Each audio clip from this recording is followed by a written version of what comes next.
Hoy hoy everybody, it's your boy HerrBawl. Welcome to HerrBall's Hangouts, where we are going to once again continue on our way with Callahan's Crosstime Saloon, based on the novel series by Spider Robinson.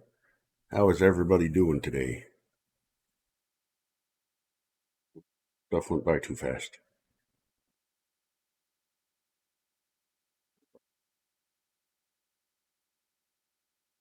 As my voice levels, I'm sitting at a slightly different place than normal, than previous.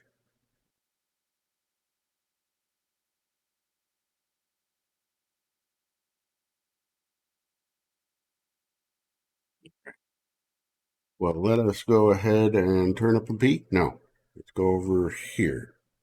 Yes, here. All right. Let me know if the volume of the game is too loud or not. So we are... I probably should have paid attention to what that said. When we last left you, you were slumming in the traffic circles of Transylvania. Alright. A backlog, that happens a lot to me too. Although a lot of times I actually don't even define a new day until I've gone to sleep. Alright, so I needed to get the Mako root, which I've got, the Tana leaves, which I've got, and then I needed to get the tears of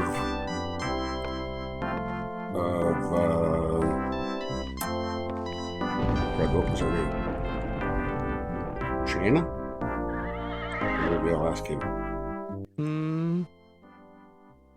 Sasha. What do you want to do about Sasha? The Stepford wife. We just have to get all the components together. We've got the Tana leaves and the Mako root, but how are we going to get tears? When you can't feel any emotion, what makes you cry? Chopping onions? Allergies? Physical pain? You guys feel pain and sneeze and so on? Don't be a schmuck. Listen, punk, Pyotr. How about being helpful, huh? Huh? What do you think about that? Okay, so we got to figure out a way to make her...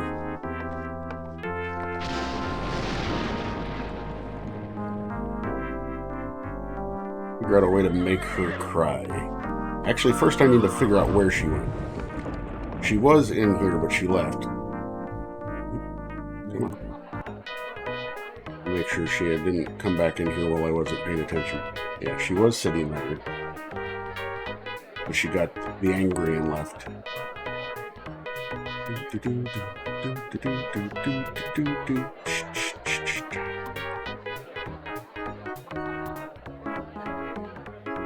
Excuse me, but could you tell me what's in Florescu? It's chock full of nuts. The coffee or the town? Yes.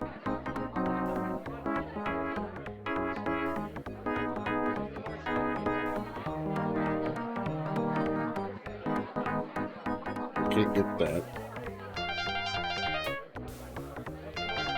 What's Orient? Chinese coffee beans brewed as espresso and topped with a dollop of fresh mortar. I've never seen that before. You've never seen mortar on an Orient espresso?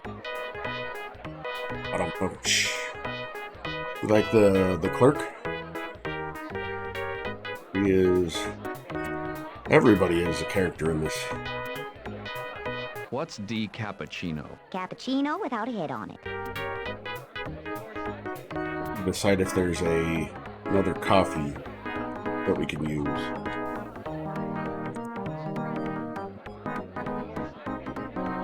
What do you do with ha-ha beans? We brew ha-ha. Brew ha-ha? Ha-ha-ha.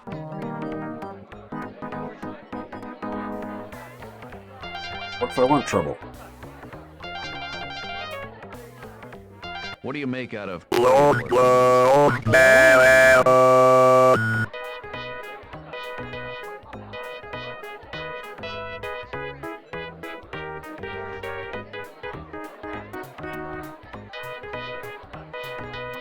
the 8-bit. Come on. What?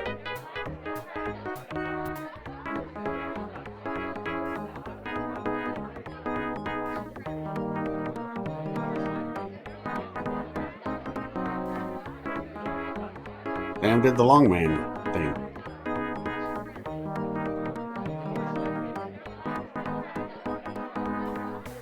Has been, had been good. Okay. Is there an end or is it just the end? Looks like it's just the end. Okay. So I don't think anything here is going to make her cry. I wonder if anything in werewolves,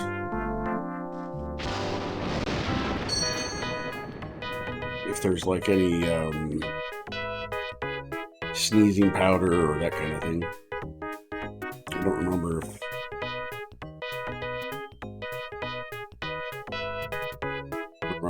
seeing something like that. Products.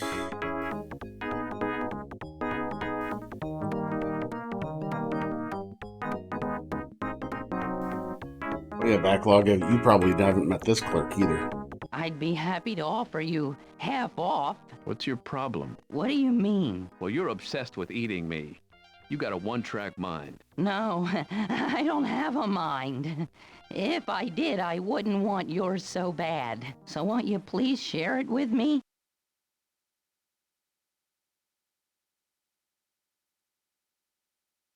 You expect me to feel sorry for you? Aw, come on, man. Give me some skin. No.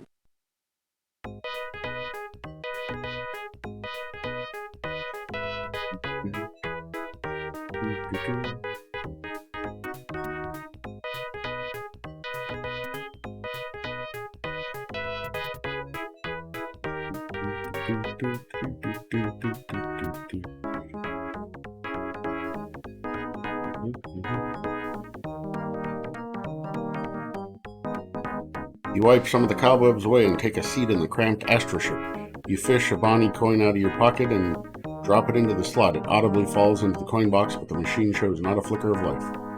Hey, this thing doesn't work. Can I get my coin back? Clerk digs around in a drawer and hands you a I Bonnie. don't think that thing even works. Thanks for telling me.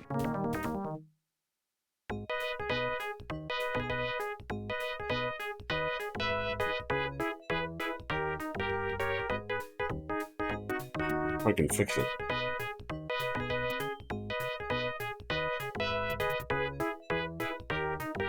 Guts are hanging out here and there. There are cobwebs over the seat. But I'm not seeing anything in here that would really make somebody sneeze.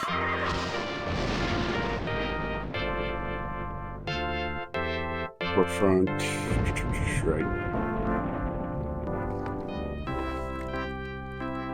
Maybe the gypsy woman's got some way to make... Oh, it's you. Listen, I'm beginning to think you're maybe not such a werewolf after all.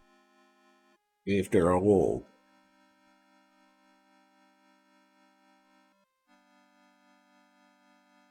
Do you have the address for Sasha? I can't give that out anymore. We used to be able to. Then the whole Nancy Reagan thing, and from then on it was confidential and psychic client privilege and the whole schmear. Well, that's a reference I didn't get. I mean, I know who Nancy Reagan is. Oh, it's you. Listen, I'm beginning to think you're maybe not so...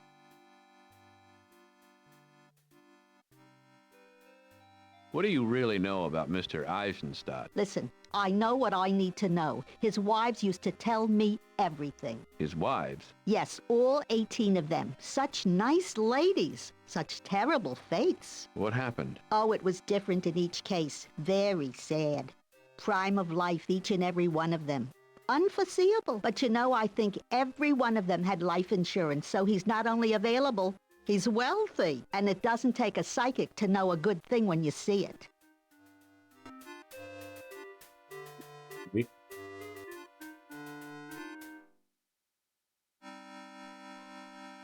The little yellow slip of paper has a list of ingredients on it. And something about a little electric stimulator, huh? What's Ma Huang? I'm sorry, that's too obvious a setup even for me. Tape Oprah. Okay. Slime, dried meats, dog hair.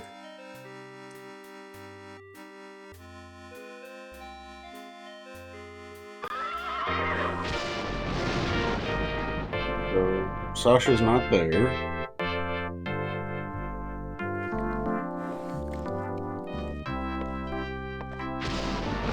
But I'll bet you she's gone to the bar. Where else is there to go in this place, huh?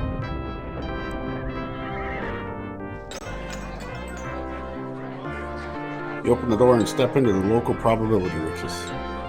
There's no trace of the earlier hullabaloo over the Fugato's unexpected sweep of Riddle Night.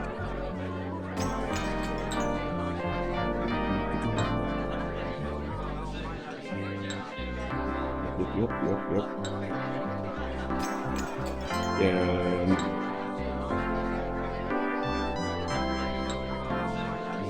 And Sasha's not in here either. Climb the ladder and attempt to exit to the roof, but from the sound of things, some large creatures are partying up there and somebody's sitting on the hatch. Okay.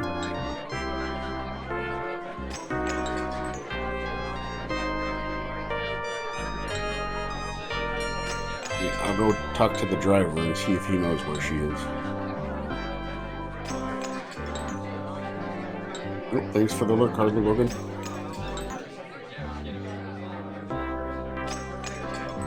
Missing the exit door.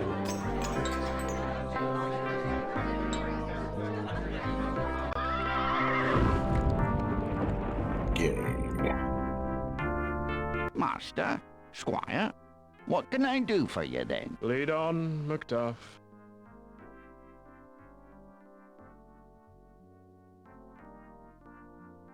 You know, I wonder what happens if I try to ask to go to the gypsies when she's here. Uh-oh.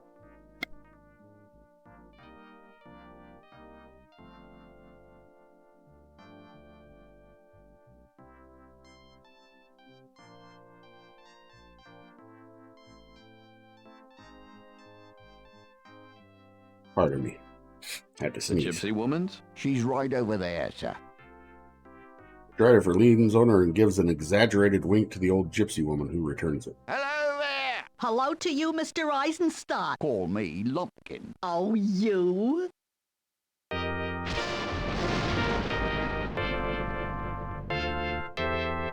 Master, Lead on. Let's go to the castle. To the castle, I guess. A short while later, you find yourselves back at Castle Florescue. I don't know why Sasha would be here at his house. Pyotr leads the way into the castle. Chives. Jake and I found each other. I'm very happy for you, sir. Not that there's anything wrong with that. Chives, stop deliberately misunderstanding me. Very well, sir. Are you in for the evening, sir? No, we've just stopped back to see if there's anything Jake has forgotten. Very good, sir. Is there? I don't think so, sir. He's taken just about everything he could possibly carry. Good. Jake, are we ready to go? Almost. I just want to check and make sure.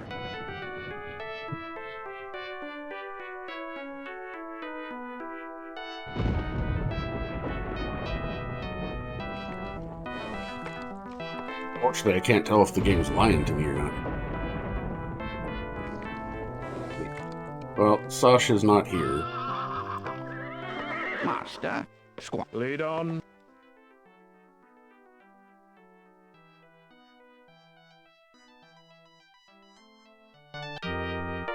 Simsalabim, I still got it. All done with you, sir. Have fun now. I'll be... Those are cobblestones where the pavement in Transylvania is maintained by the Chicago Department of Streets and Sanitation. You tore friend, tore like.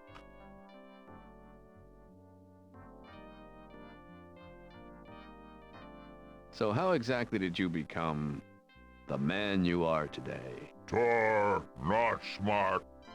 Tor not declared major until junior year. Psych professor say Tor volunteer psych experiment. Say Tor get extra credit. Make Tor drink wine cooler. Fill out test. More wine cooler.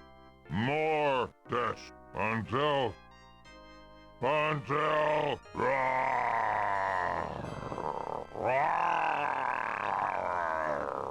Okay, let's just calm down. You don't have to think about it. Roar! It's all over. It's all over. Roar! All Indeed. over. Was it like a Didn't we spritzer? find out that this guy actually speaks normally? He's just putting this on because we started it by talking to him weird?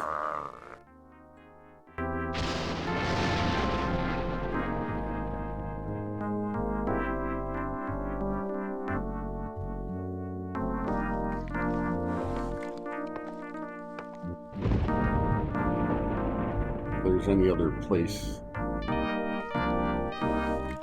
You and Pyotr walk down the street and he relates to you some of the history of the area. Okay?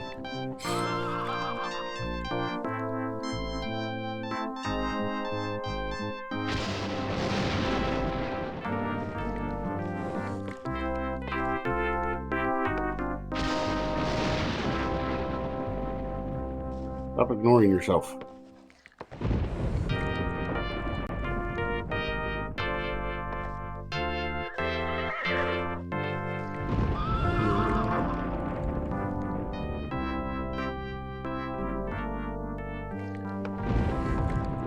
You go up to the windows and try to open them, but upon closer examination you find they're covered with spiderwebs.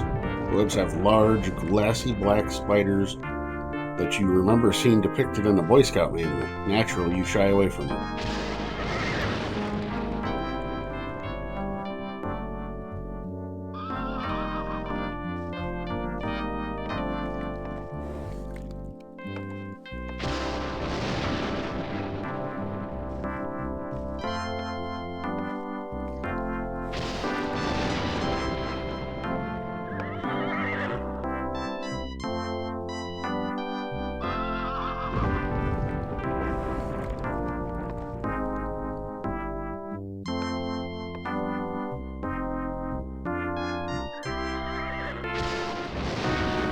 Covered a small Winnebago with contact paper.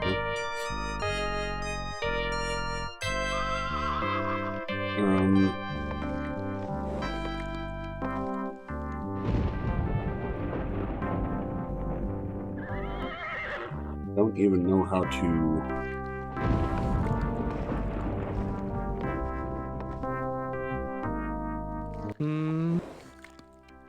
About the curse. Jake, Oh, and you're... shut your... I'm just talking. I can dig. Yeah, if you can tell me where Sasha is, that would be helpful.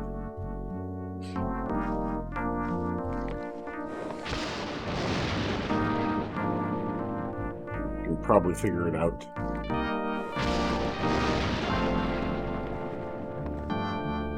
Okay. So she won't tell me the address. I see.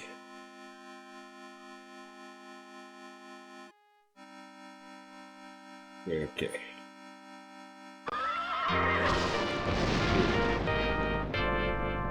Go see this new place. Master, Squire, Lead on. 1313 resting place. Redstein Lane. I'll have you there in 2 snaps of a tendon. True to his word, he negotiates the narrow, twisted cobblestone streets and 10 minutes later pulls up in front of a very large, immaculate house on a tall hill. You and Pyotr get out and knock on the door. Yes? Sasha, before you slam the door in my face, can you wait a moment? You're looking a little better. Thank you. Please do come in. Ziv is not home from university yet, but I'm expecting him shortly. Mr. Stonebender, how lovely to see you again. Please do come in. He leads the way in and softly closes the door behind you.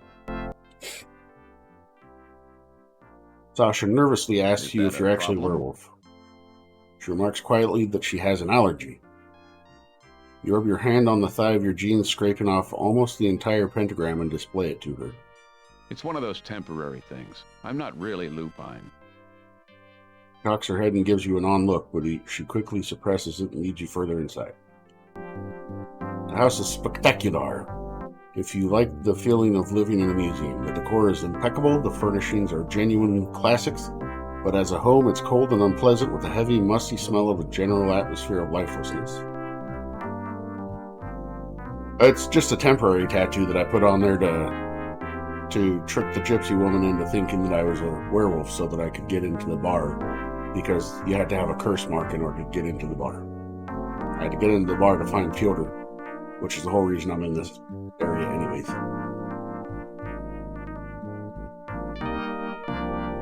Please follow me.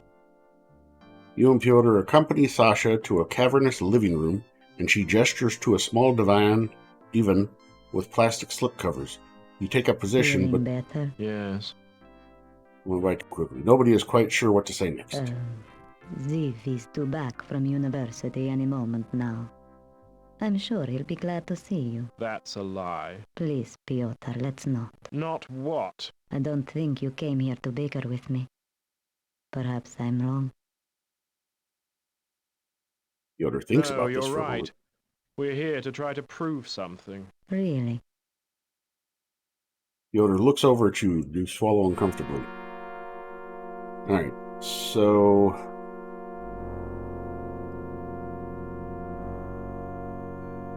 don't hand your coffee around. These people probably have cooties. Big cooties. So I think I need to get the dog hair from the gypsy to make her be alert, have allergies, and get her tears. And I wonder if I'm going to have something to collect the tears in. There's nothing obvious on or around the desk. You'll have to examine the drawers individually. The drawer looks perfectly ordinary. Please, Mr. Stonebender, I have some personal items in those drawers that I'd rather keep private. By the time she's finished speaking, you've returned to the divan and your ears are bright red. Please, Mr.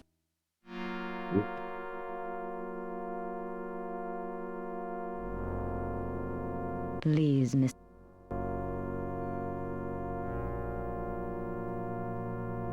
Please, Mr.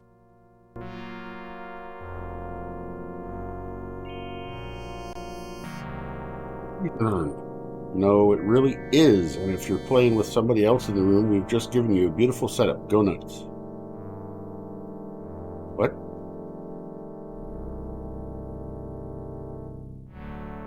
I don't get that. The Grecian urn.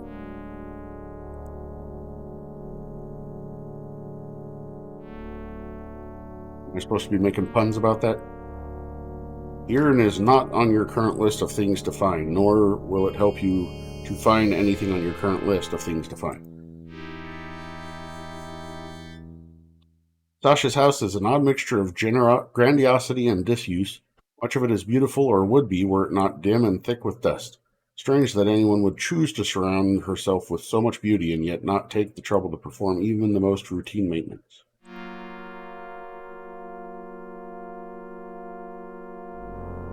Good that you're letting the anger out. It's bad that you're taking it out on other people's furniture.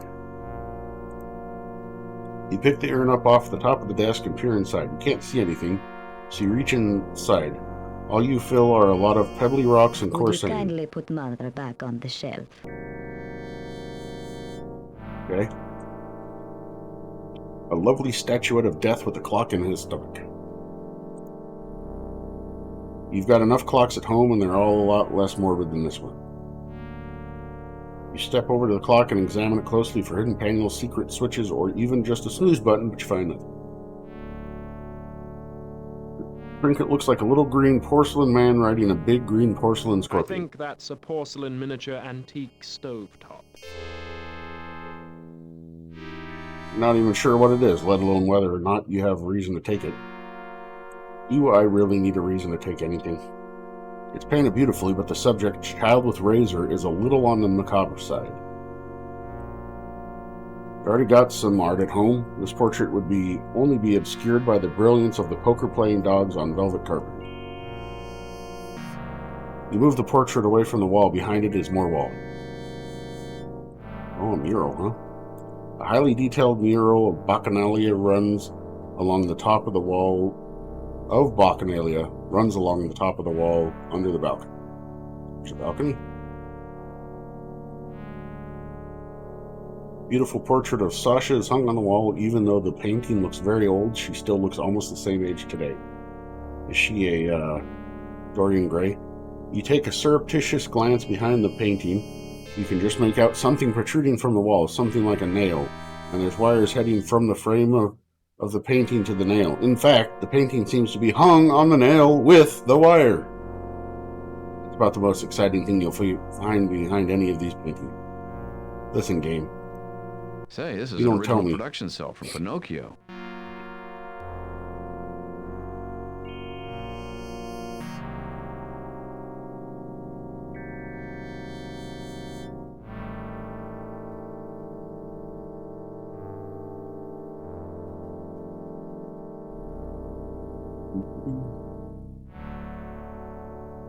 A big bowl of unusually dark roses sits in the center of the table. You don't need a bowl of roses. Even the old gypsy woman wouldn't give you squat for them.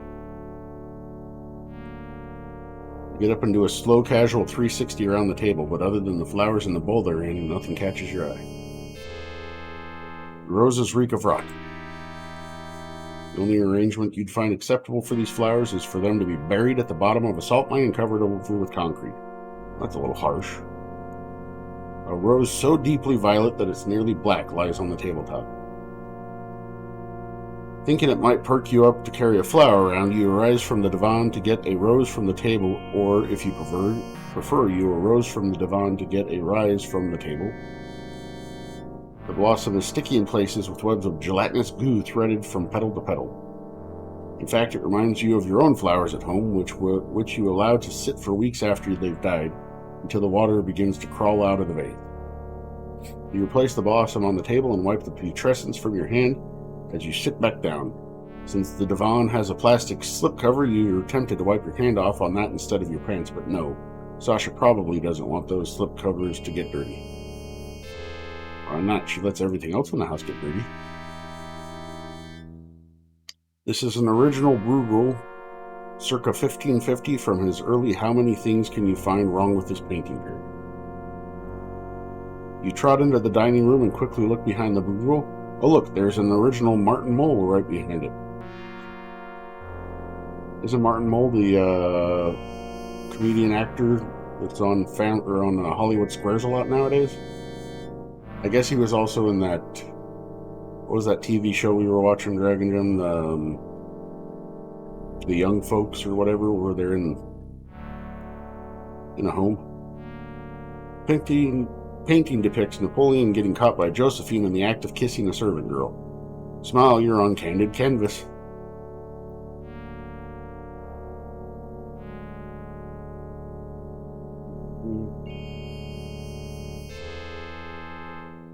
The Cool Kid, that was the name of the show. Nice to see that Sasha and Ziv are contemporary enough to have a signed portrait of Patrick Stewart. Oh yeah, take it. You'd take the painting of Patrick Stewart home with you, only the painting you already of William Shatner would get all insecure and huffy. So they didn't proofread that. Guessing it's supposed to be only the painting that you already have of William Shatner would get all insecure and huffy. Under the guise of examining the autograph, you pull the painting forward, allowing you to glimpse the wall behind the painting. There's nothing behind the painting. Vase? Well, is it a vase or an urn? You got more urns at home than you know what to do with. In fact, you don't know what to do with a single one of them. Some fetid water has pooled in the bottom of the urn. I believe she's the original girl from the Sun-Made Raisins box. No, St. Pauli girl? definitely not. How about the Land O'Lakes girl? No, she's Native American. Wouldn't be Mrs. Paul, would it? Rose Totino? Betty Crocker? Sarah Lee? Mrs. Stouffer? It's definitely not Mrs. Butterworth. I don't want to play anymore. It's Mama Celeste. She was quite a looker when she was young.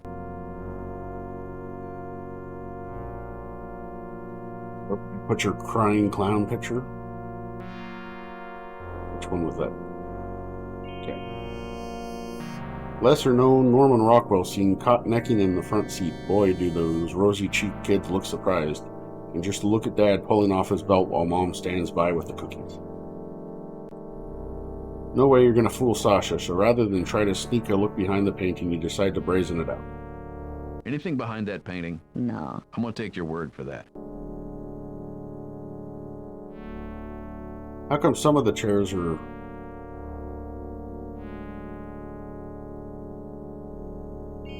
covered with stuff and some aren't? Dining tables, candelabras, paintings, wallpaper, wainscoting. Every room seems to have authentic hand-carved wainscoting. Say, you had a friend in elementary school named Wayne Scott. Do you suppose his parents were playing a nasty trick on him? Inevitably. Commode. An old commode is visible through the bathroom door. No thanks. I took care of that while you weren't looking. Josephine the plumber has never looked more radiant. You can't move the painting. It's as if it's painted right into the background. The mirror is ludicrously dusty. That's understandable since it probably doesn't get much use. An ornate hairbrush sits on the vanity in the lavatory.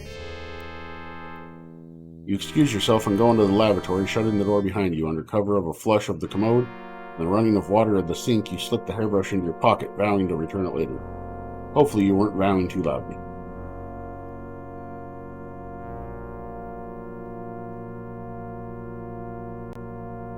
You close the door just for testing purposes. It squeaks horribly, but it closes just fine. This is the ivory-handled hairbrush you borrowed from Sasha's guest bathroom. Put the hairbrush on me.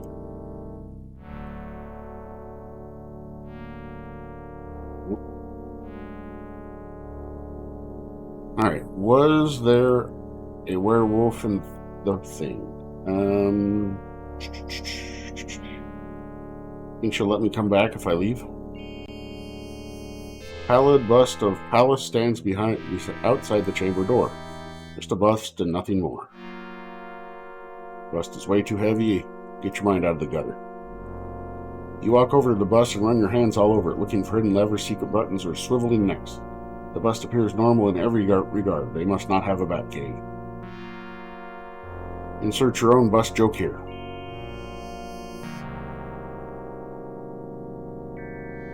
Dragon Gem claims that she can wax my chest without me feeling any pain. I'm worried that she won't be able to pull it off.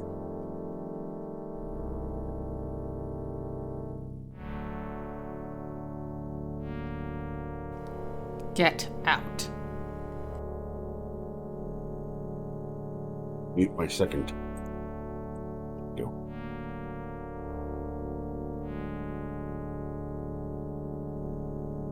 Okay. As you head out, Pyotr calls after you. I'm staying here, Jake. Fine. It is fine. If they're alone together, maybe they can work something out. It's certainly not going to happen while with you there. You walk down the hall and out into the front courtyard where the driver waits. Was there a dog? No, The that's gypsies, right. please. Yes. Seeming as anxious as you are to get back to the gypsy woman, the driver immediately takes you to the downtown area. In the town square, the driver climbs down from the trap and stands next to it. Without apparent effort, he lifts up that side of the trap and shakes it violently, spilling you onto the cobblestones. He drops the trap, climbs back up, dusts off his hands, and affably tips his hat at you.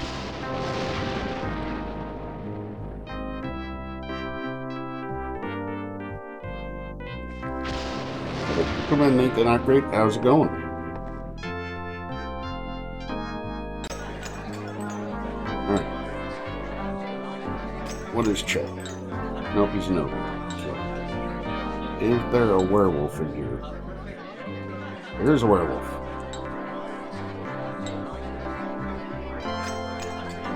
You run the brush a few times through the werewolf's coarse fur. The werewolf purrs softly, obviously enjoying the sensation.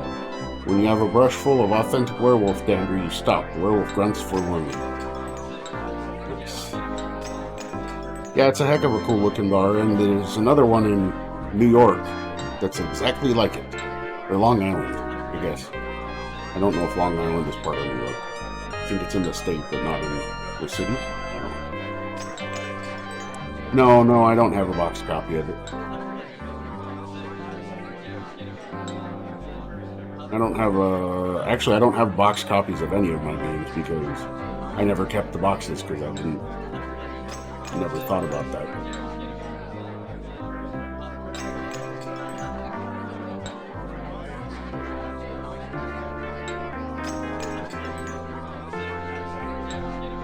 So I need to. Hey, welcome in, James. I am doing well. How are you doing?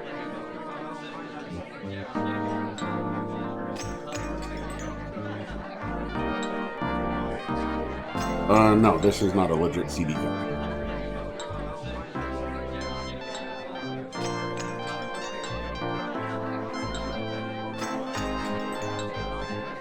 It was a backup of a backup that I had. Dance, dance, dance, dance, dance, dance, dance, dance, dance, dance, dance, dance, dance.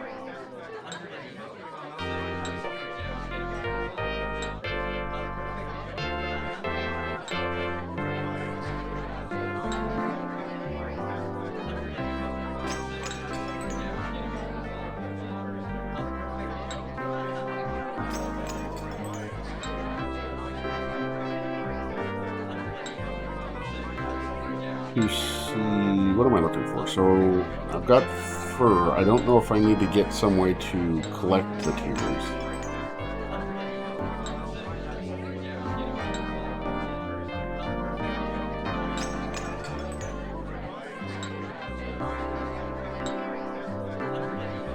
Hairbrush has authentic hair werewolf dander all over it. What? Part walrus, part anglerfish, part Hugh Hefner, this thick-skinned, pug-nosed partier is using his phosphorescent nodule to attract the dainty-looking lady to his right.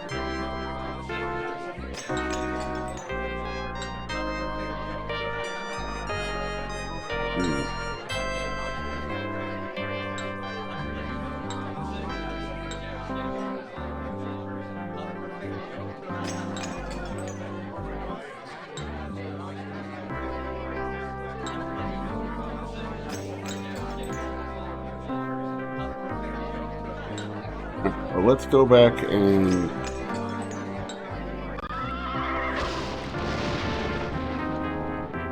try it with just what we've got and see what happens. At your service, sir. Sasha's. The 1313 address. I'll hurry this along, sir. I'd like to get back downtown. I'm supposed to be meeting somebody in this person's transport. You walk over to the divan where you sat before next to Pyotr. Sasha's face begins to quiver as if she's got a tick in one cheek. Then she sneezes, a feathery little tissue that makes you want to slap her around and insist that she get a real sneeze. Oops. Where'd you go?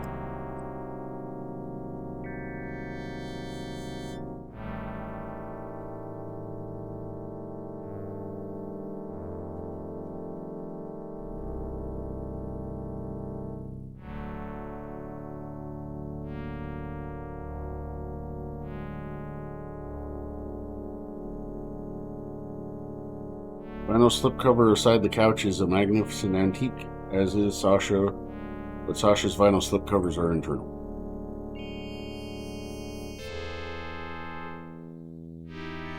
I don't know if I messed that up by coming here without something. The Stepford White. We've got the tanner leaves and the mako. When you can't feel any Chopping allergy? We tried the allergy, and No. Yeah, well, I knew that. I was just asking.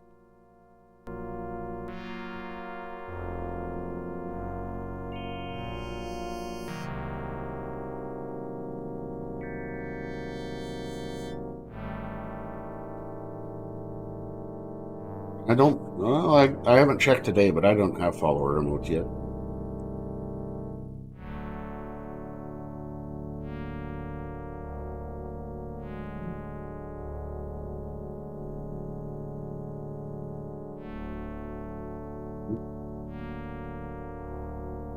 See, I didn't acquire anything else, right?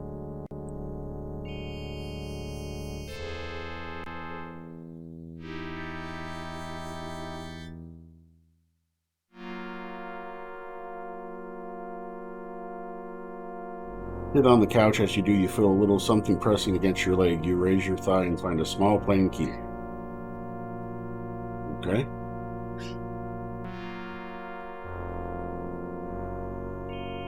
Tiny key, and it's still warm from where Sasha was sitting on it.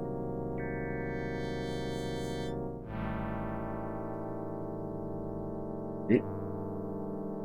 What do I need to unlock? The oversized armchairs look like they'd be cozy if they were deplasticized. Suddenly occurs to you that the furniture may have plastic slip covers because bloodstains are so difficult to get out of fine upholstered furniture. The thought does not cheer you.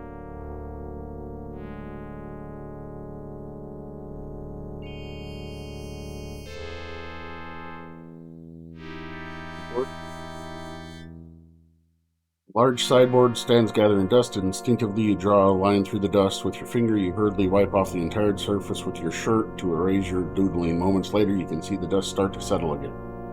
Fast actin', dust actin'.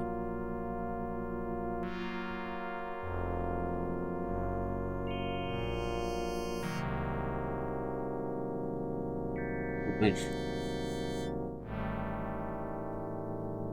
So now that she's not here, did I not? Now that Sasha's out of the room, you open the desk drawer. There's nothing in this particular drawer except dust and a few yellow household papers. You shut the drawer again, being careful not to make any noise doing so.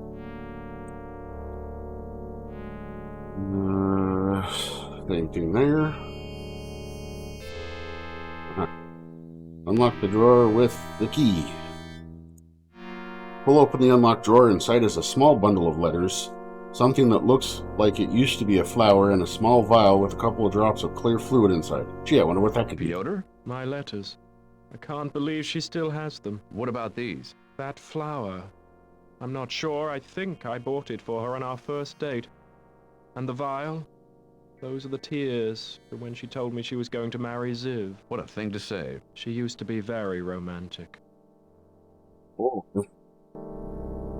She knew what she needed to do. Drink from? Did you take it? There we go.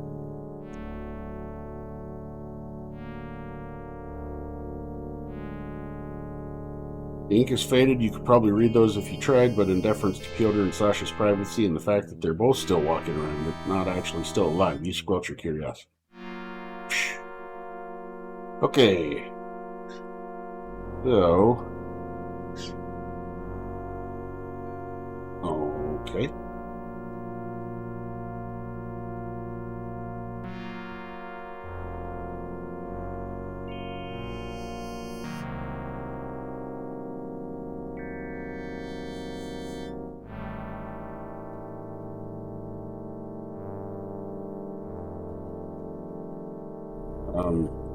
Yeah. Okay. Weird. Yeah, this one was locked, but I unlocked it with the key and got the vial of I'm going tears. to stay. I know. Yeah.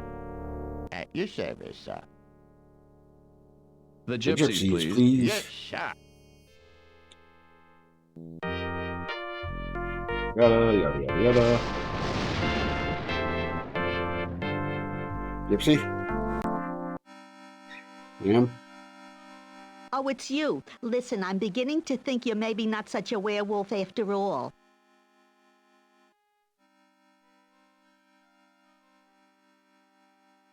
I have some of the anti-curseling components you mentioned. It's no good unless I have all three, otherwise I'll lose track. Have you had your bumps read? No, not nearly enough. You bow your head before the old gypsy woman, and she proceeds to meticulously touch your scalp all over. She makes lots of little noises of surprise and confusion as she identifies the bumps and furrows of your cranium. You're next, Mr. Eisenstadt. Oh, that'll take you all night with me, Mum. I got a lot of bumps. That's all right. I don't mind. I do, lady. What are you doing? Is this not all the stuff I need? Oh, it's you. Listen, I'm beginning to think you may... Yeah. Ah, I have just all the clicked on the wrong thing. anti-curselant ingredients. Well, give them to me. Every second counts. Why? Is there a time limit? Yes, Sally Jesse comes on in 5 minutes.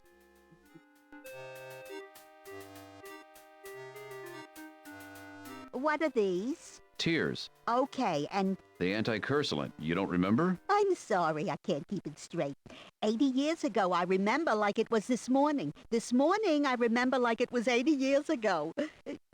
What was it for? I need all three, the Tanner, the Mako, and the Tears. So, you look thin. Have you had your tarot read lately? Or a card trick? You like card tricks? No, not really, and no, huh? Not really. Okay, then I'll just show you the 6 best ones I know.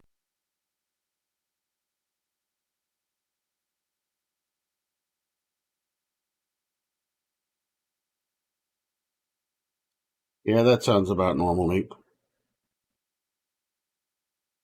Over the next 10 minutes, you are asked to deal out the deck 4 times, memorize 6 different cards, count off 5 packets of various sizes, and politely refrain from commenting or visibly flinching at the bad sleight of hand. Hey, Grizzleby, welcome in. Now, let me get my little sponge rabbit friends. While her concentration is momentarily turned elsewhere, you hurl yourself out of the vortex and break the spell. Slowly, the world returns to normal.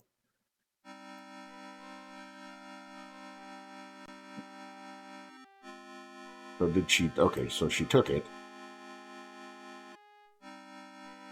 Did I want a Mako root? Yeah, remember? You just mentioned it a little while ago. I'm sorry, I can't keep it straight.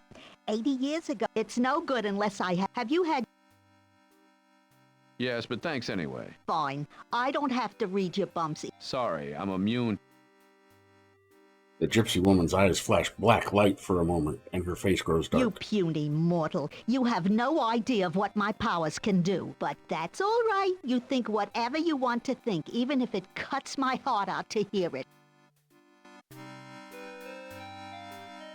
Did I tell you to give... Yeah, it wasn't that long ago. I'm sorry, I can't keep it... Well, give them to me every... Why?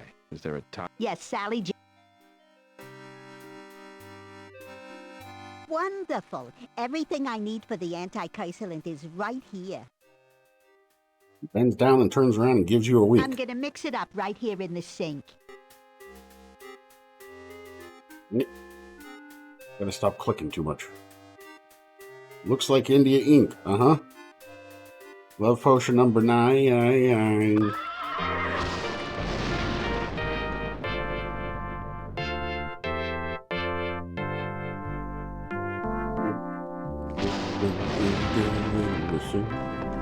At your service. Sasha's the 13th. I'll hurry this along, sir. I'd like to get... What? In your absence, Sasha's husband, Ziv, has returned. He, Sasha, and Pyotr are at the dinner table, making strained conversation, which tastes as good as it sounds. Ziv, I'd like you to meet Jake Stonebender, Pyotr's friend from the United States. You reach out to shake hands with Ziv, and Ziv proffers his own.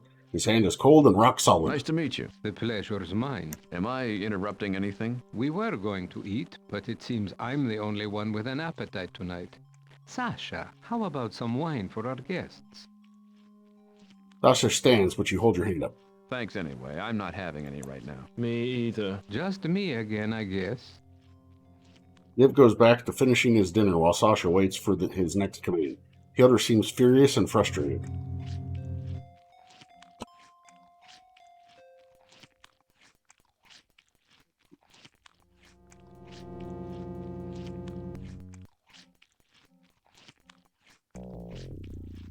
Sasha either doesn't know about or is in denial of her own accursedness. Besides, that's not her beverage of choice. Alright. You pop the lid off the vial, hold your nose, close your eyes, take a drink. Then you dramatically fling the vial away and legs akimbo wipe the corner of your mouth with the back of your hand. God, you've never felt so alive.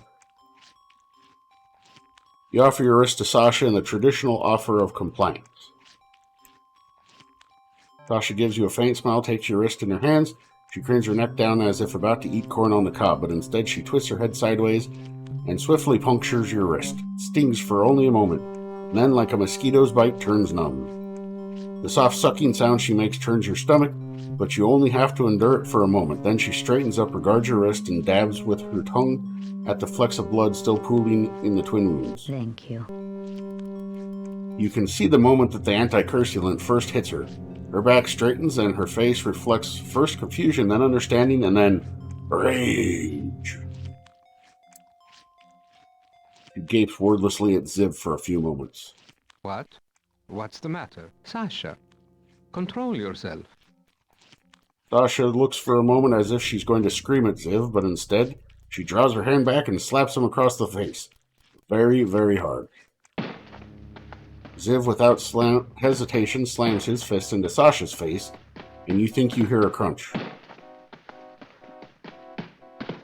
Apparently they're going all out in the background there. Pyotr is already in motion, but not fast enough to protect Sasha from Ziv's punch.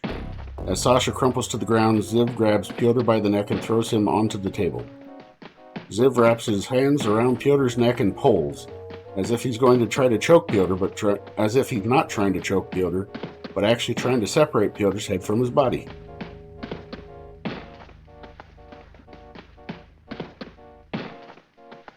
Pyotr keeps struggling, and Ziv keeps trying to press his advantage. Alright. Hey, McCube, how's it going?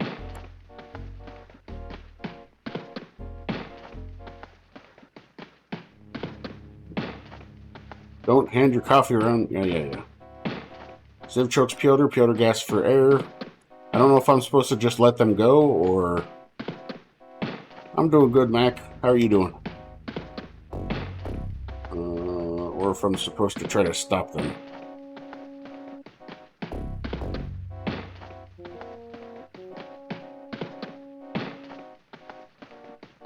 Well, it says Pyotr's weakening.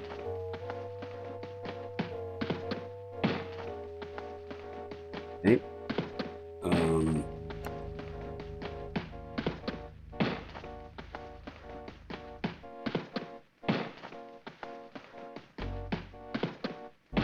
Oh, this is dumb. All right.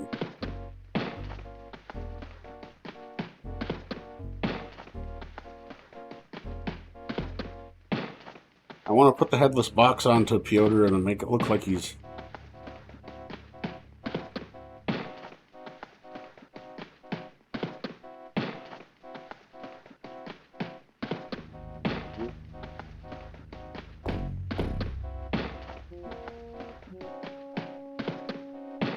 Ziv decides that pulling Pyotr's head off is not working out as planned, so he begins to try to actually dig a hole in Pyotr's chest.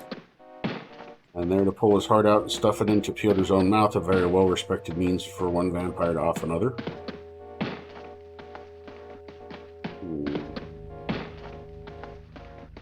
And I don't know... Alright, so maybe it's not something...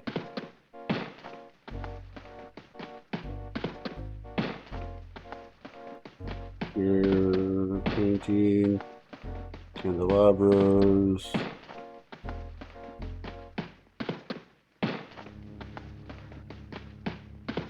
You pick up one of the candelabras, hot and melted wax dribbles down your hand, flustering you slightly and forcing you to set the candelabra down. You peel the wax off, but the hand still hurts. But you're not going to ask anyone around here to kiss it and make it better, that's for damn sure. The odor's weakening. Alright.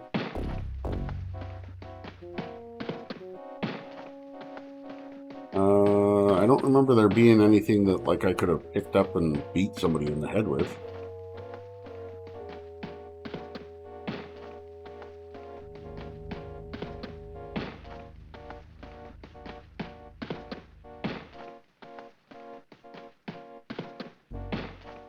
Hardly organ.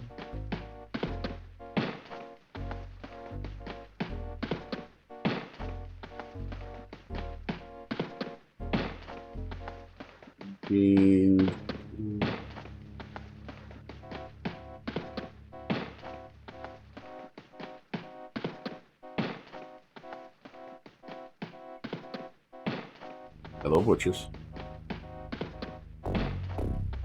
Come on, you know exactly what I'd do with it. You start to pick up the vase, watching to see if Ziv notices you. Ziv, his fingers still digging into Pyotr's flesh, looks up at you with a look of mad, raw bloodlust, and smiles. Suddenly trembling all over, you set the vase back on the desk. Okay.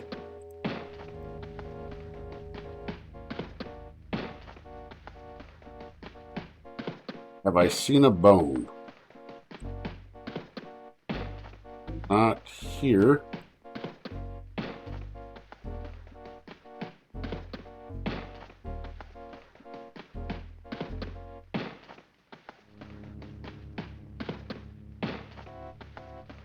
Yeah, thanks very much. I appreciate it.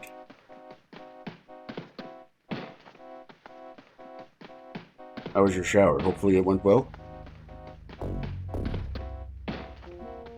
Wonder how long I can let them just flail at each other before this ends.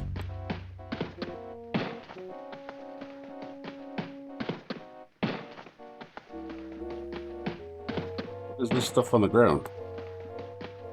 It's not wainscoting.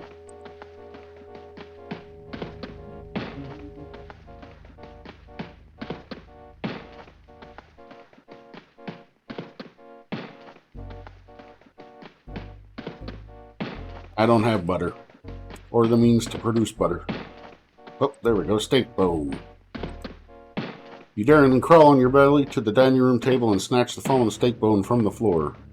This seems to be drawing strength from Pyotr. Alright. Let's give the steak bone to Pyotr. Pyotr's got his hands full. Okay. How about Sasha? You crouch by her and press the steak bone into her hand. She bites her lower lip, puncturing it hard, and gets to her feet.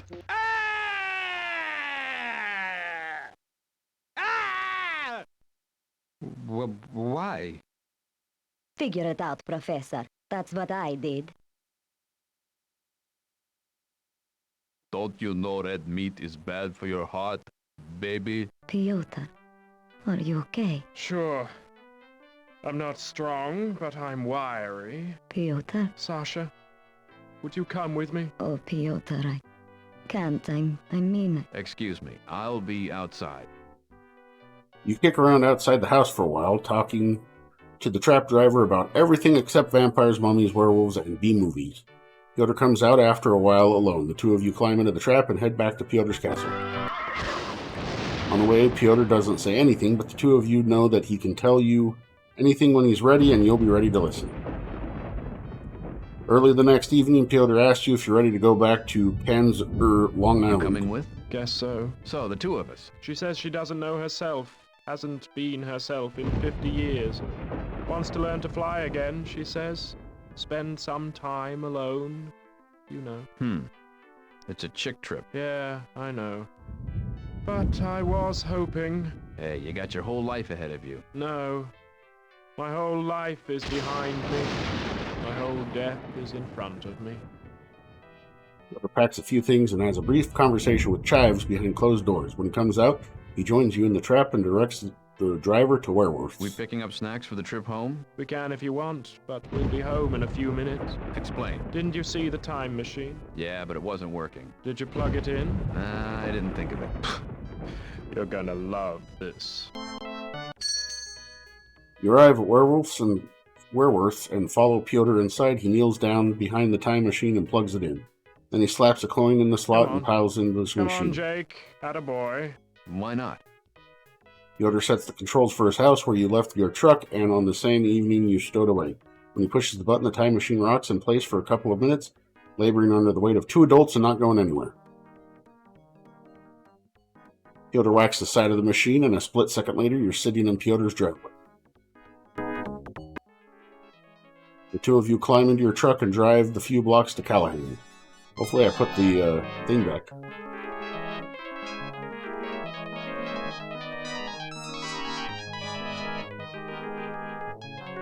Fine, I'll click, but you better not skip things.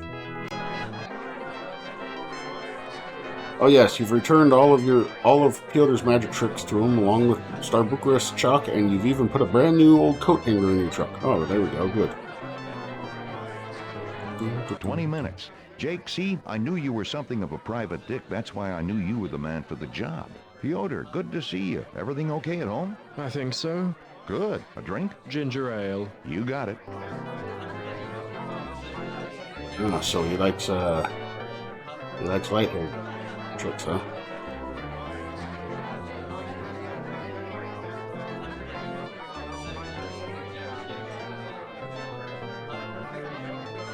Why has he got a normal chin?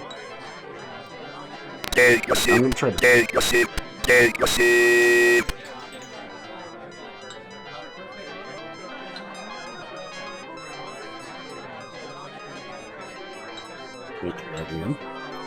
What did the ocean say to the beach? Nothing, it just waved.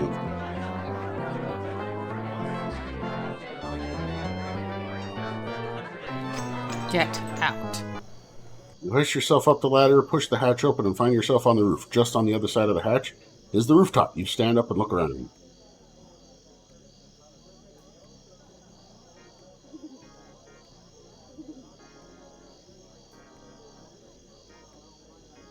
What the heck kind of an antenna is that?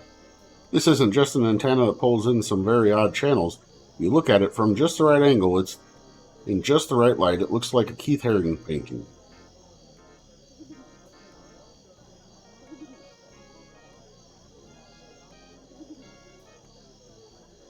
Right. I forget that they do stuff on the rooftop. That's why there's a dumbwaiter that comes up to the roof. Probably also supposed to know it so that when I was in the other place. There's a lot of random shoutouts in this game. Half the time, I don't really understand what they're telling me. I've read the books, but it was a long time ago, and I don't always get all of the references they make. Alright, so... let's see. Some Mike over here. Let me talk to him. The eponymous Mike Callahan, of whose bar we're in. Good job, Jake. You couldn't have done it without us.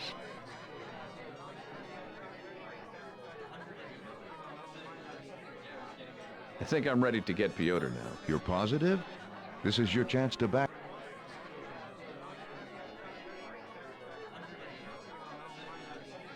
What are we talking about? I have Pyotr. Mike, I'm at your... Great. Now, you know where Pyotr lives. Sure. Good. Hop in your truck. Eddie's got... Now, if he's... Why are you so... He told me so. Yeah. Jake? I'll be back in a flash. Hope so. You're literally standing there looking at Good Pyotr. job, Jake. Alright. So, what now? What now? Well... Such as... Well, let's see. Josie's Josie. blowing a snit over something. You could see what that's all about. We've got the 2 drop-ins. They could probably use some chatting up. Or you could go see what's keeping Pyotr. Okay, I'll do some talking. See if I can turn up any... You all come back. Well, I'm not sure who the 2 drop-ins are that he's talking about exactly. Maybe... Biker dude? Yes, Jake. So, now I'm a world traveler. The ones in Transylvania, you seemed uncomfortable with them. May I ask how you happened to come across that knowledge? You answer my question first. Yes, I was very much uncomfortable there. I'm not used to hanging out with predators. It's understandable to be wary of what's different. Well, that's the thing. They weren't really different. Not at all. There was a great man who said, "We have met the enemy, and he is us." Well, that was Pogo. But it's still applicable. Yes, Jake. Hey, I told you. You were right. This is most amusing, and I'm really... You're doing very well. That is exactly correct. I am doing very well. Yes, Jake. Hey, You were right. This is most amusing. You're doing... That is... Okay, I don't know who the other drop-in is then. That's Josie. Guessing this is the other drop-in. When you try to talk to this man, he casts his eyes downwards as if to indicate that he'd rather not talk. You have no idea what his story is, but you may learn it eventually. Most people who find Callahan's open up after a while. I'm going to assume that the drop-ins are going to be anybody that doesn't have an actual name. When I mouse over them, I mean.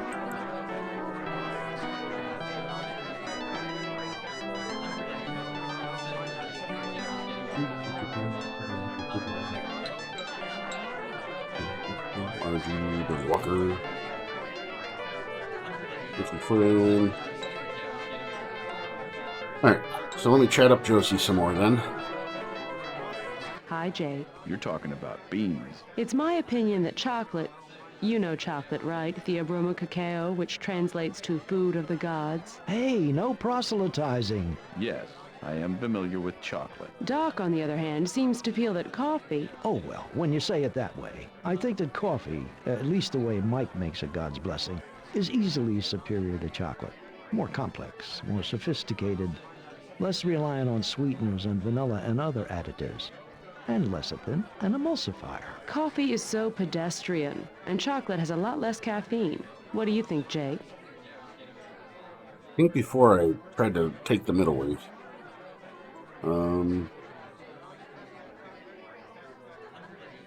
I guess they're all of these are kind of the middle ways, so I don't know. I refuse to get involved. I knew it. He's so non-confrontational. Ain't it the truth? I think you're just wasting your time. You're looking for an objective answer to a subjective question. Damn right we are. And no matter what I say, one of you is going to want to poke my eyes out. Oh, come on. You can afford to lose at least one. Right.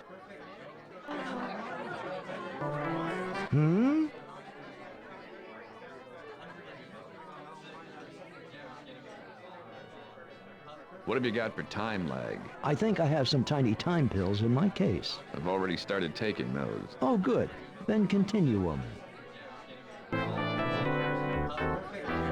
Hi, Jake. You're talking about beans. It's my opinion that chocolate... Hey, nope. Yes. Doc, on... Oh, well, when... Coffee is... They're both really, really terrific flavors, okay? Sheesh. Oh, that's a good answer. How awfully decisive of you, Jake. Yeah, well, look, I can't win. And I'm used to winning all my arguments. Jake, you can afford to lose at least one. Right. Hi, Jake. You're talking about... It's my... Hey. Yeah. Doc. Oh, coffee. If I tell you which one I really prefer, one of you is going to be pissed. That doesn't matter. Just speak your mind. Yeah, just be honest. Don't worry about losing one of us as a friend over something as trivial as this. Yeah, you've got plenty of friends. You can afford to lose at least one. Right. Well, I guess I prefer chocolate on a more sensuous level. See? This is anecdotal evidence. It doesn't prove anything. If he had said he liked coffee better, you wouldn't think so. Oh, of course I would. How did all this come up? Rosie reaches into her pocket and unfolds a small brochure which she hands to you.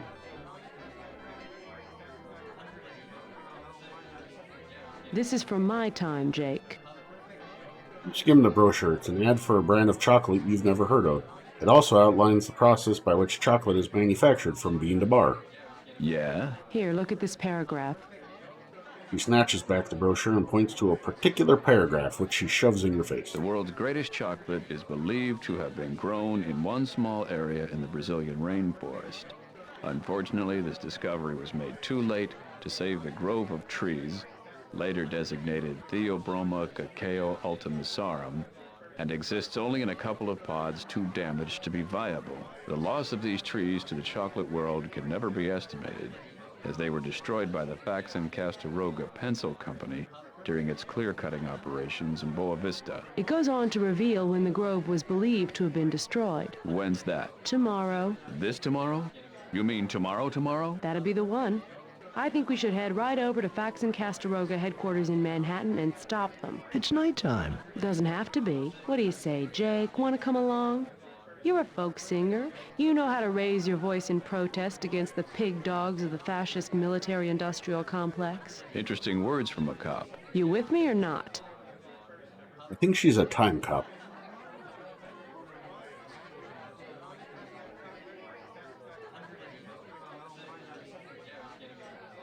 Sure, why not? We'll go down in Sure, history. why not?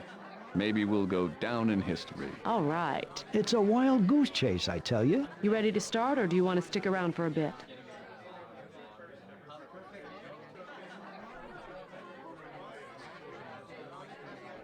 You would trust her except for her shirt?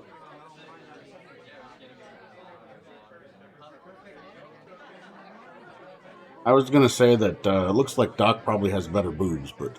Ready when you are, JB. Great. Say your goodbyes if you want, apparently and the let's get out sensualness of doesn't here. go that direction.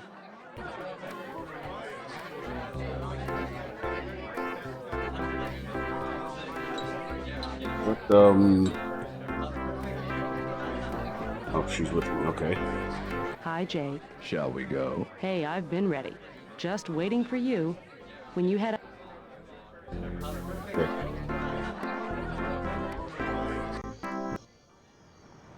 You step out of Callahan's and Josie follows right behind you. Ready? As I'll ever be. Follow me. He walks down Callahan's driveway and out to 25A. You walk slowly behind her, curious as to why she's not taking her cycle or having you drive your truck. Josie hails a cab and you run to join her as she climbs in. She has the driver take you to the nearest Long Island Railroad station, where she pays for tickets for the two of you to Penn Station. As you emerge from the dank, urine-scented subway, you're surprised to see daylight. Why are we still hearing the Callahan's music?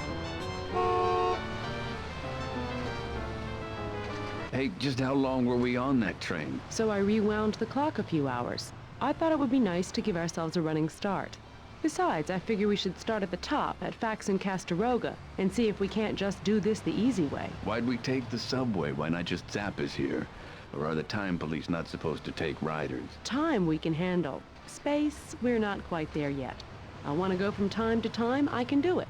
I want to go from place to place, I have to hoof it just like everybody else. And here I thought you could do anything. No, I only do a few things, but I do them very, very well. Yeah, this was published in 97, so everything should be from 97-ish. Hold on, let me recalibrate them. Looking weird.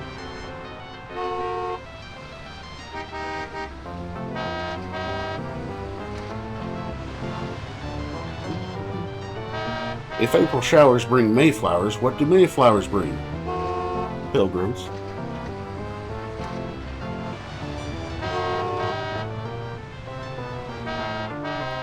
Get out.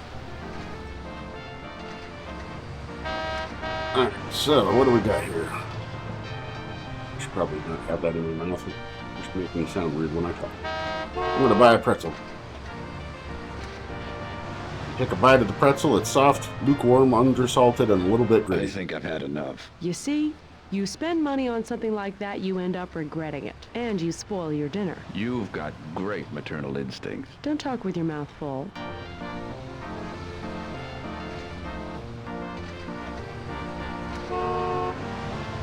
Whoa, whoa, whoa. Okay, alright.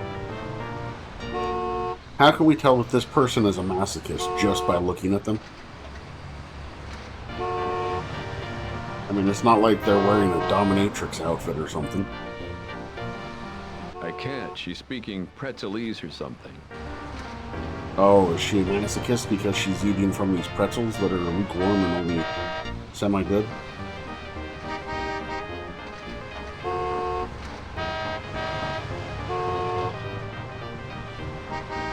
Hoping the young man may choose to use you as a photographic subject, you try to swagger casually with a carefree, suave, and debonair air. Somehow you only succeed in looking drunk and sloppy, tired, loose-necked, and oblivious.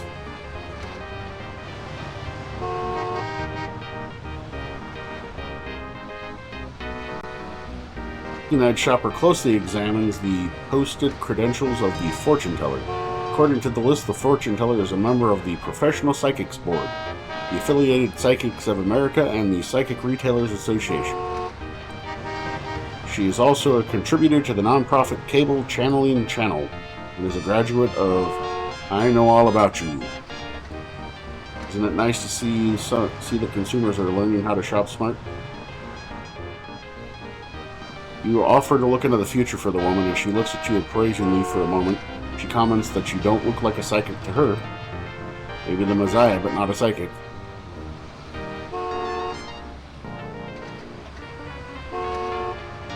Despite the incredible values offered by this charming out-of-the-way boutique, you don't want to spend what little cash you have on amber blockers.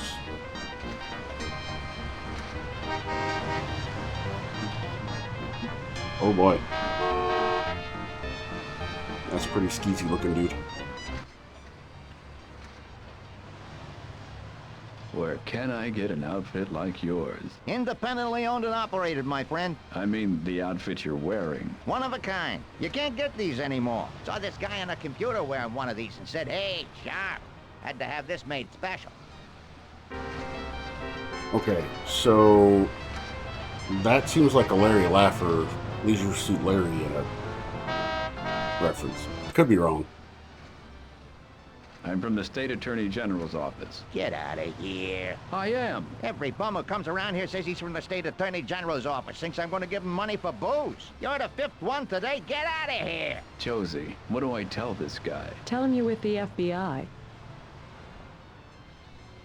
Hey, I'm not really from the State Attorney General. I'm FBI. Knock it off. Don't make me have to prove it. Right. You know how many so-called FBI agents I get in here every day? In fact, I don't care if you're with the FBI or not. I don't got any hookers here, and I can't arrange anything. So what do I do now? Pretend you're CIA. Flash your wallet quickly at the shopkeeper.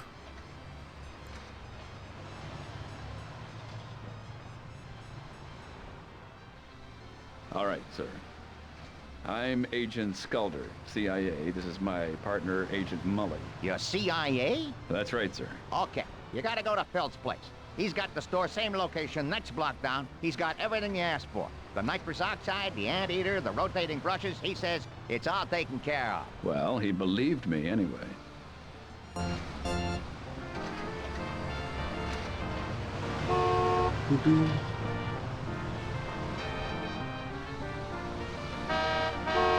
Rotating brushes equal more fun.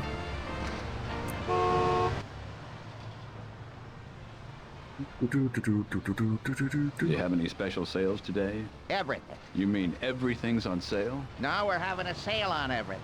Every sale's different. The sunglasses are half off, the t-shirts are 2 for 1, the sweaters are reduced 50%, and if you buy a mug, you get a second one for a penny. So, how much you get off depends on how much you have, on what you want. Oh, I did get a pretzel, good.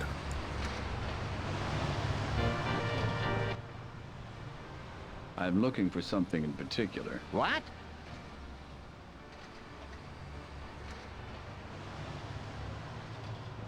How convincing are the passports? My best work.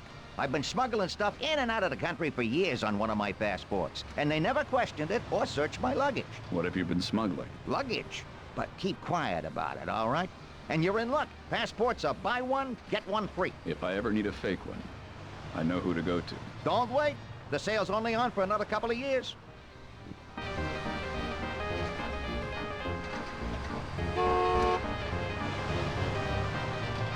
Like a New Yorker would ever buy one of these, give me a break. Give me a tired, poor, huddled break.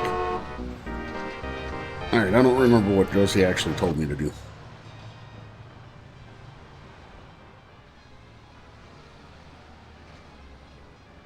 If we're here to save these trees, we're too late. No, we're here to see if we can do this the easy way. Fax and Castaroga is the company currently lumbering the area of Brazil where these trees were supposedly found. Their offices are around here, and we'll go make our case to the CEO, Sigmund Kiskolen. Sigmund Kiskolen?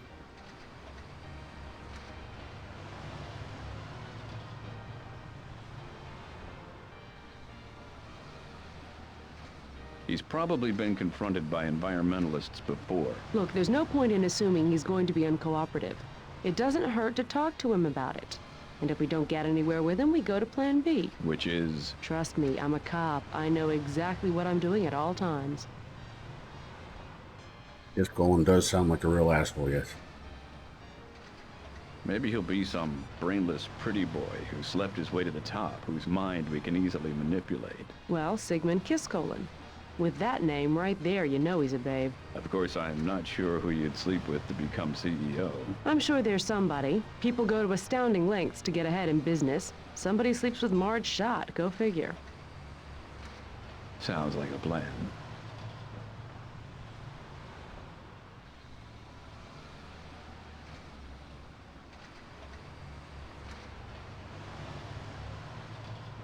Why cut it so close? Wouldn't we be better off if we went back months or years? This isn't exactly an officially sanctioned project. Technically, it's an infraction for me to be time hopping at all. But I can get away with a real short hop like this without having to report it. This is what happens when good cops go bad. They have to give us a certain amount of discretionary authority. To me, this is an appropriate way to spend it. Alright. So I gotta find the facts on whatever. What if I don't want to beat the cop? Policeman takes off his hat and scratches his copper top as he introduces himself as Alkaline. He can't tell you how many guys he's charged with battery, but the cells are full.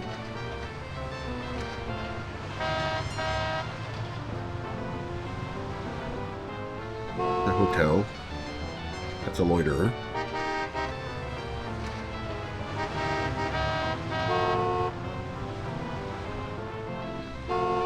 At 425th 2nd Avenue is a swank high-rise office building housing monolithic Faxon Castaroga Company, destroyer of forests and environmental tyrant.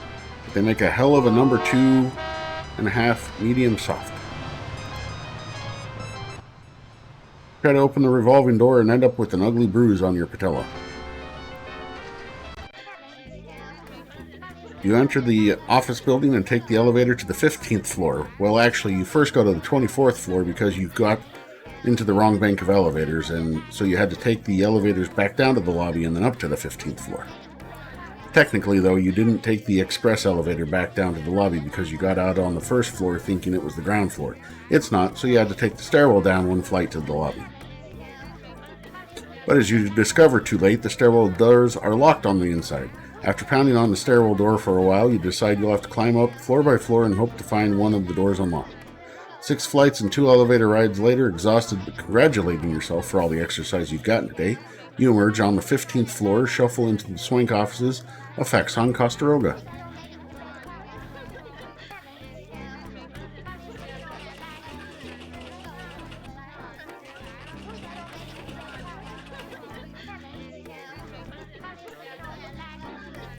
A gaggle of clatchers are all talking about last night's installment of the miniseries, Not With My Daughter, You Don't.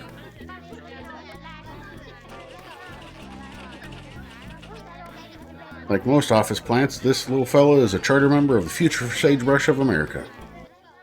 As you begin to pluck off a leaf off the plant, a growly voice in the back of your mind stops you with a familiar yet unfamiliar quote. This is gonna bug me all day if I can't think of what this is from. What's from? How would you like it if someone came along and picked an apple off of you? Ah. What? Ah. 2 ahs? 2 ahs. Right, we're off to see the wizard. Thank you.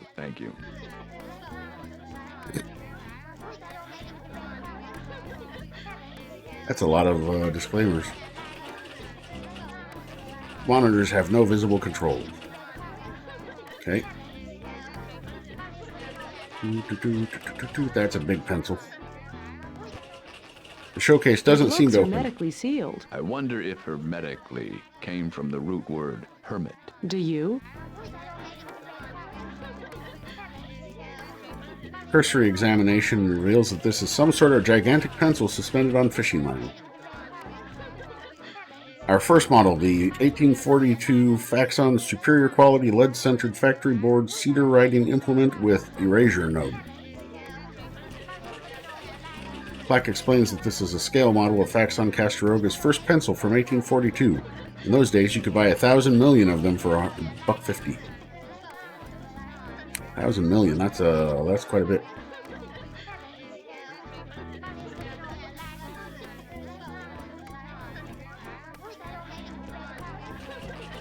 Hello, Secretary. Yes?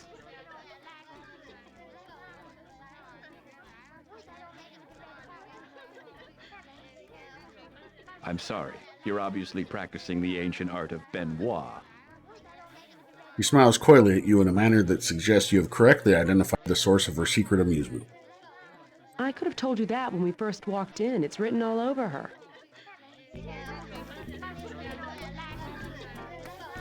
Yes? What a dirty game. Dirty, dirty, dirty. My name is Jake Stonebender. This is my associate. We'd like to speak to Mr. Kiskolan. I'm sorry, Mr. Kiskolan cannot be disturbed.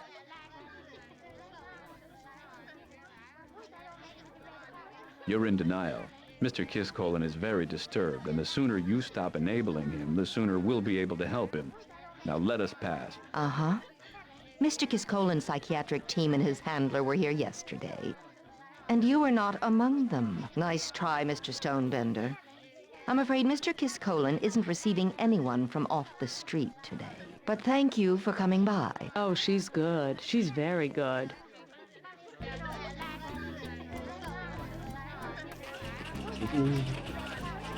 To all department heads, read publicity. It has come to our attention that certain employees are speaking to the media without first clearing their statements through public relations.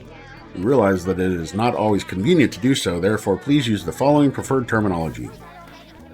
Industrial waste is now unexploited byproduct. Deforestation is arboreal right-sizing. National park is unused timberland. Clear-cutting is agricultural preparation procedures. And spotted owl is dangerous parasitic infection. Field of dead stumps is prime park property we're offering to the National Park Service. Seeding is reforestation. 4-inch saplings is new growth forest. Brazilian desert is unforeseeable timber shortage.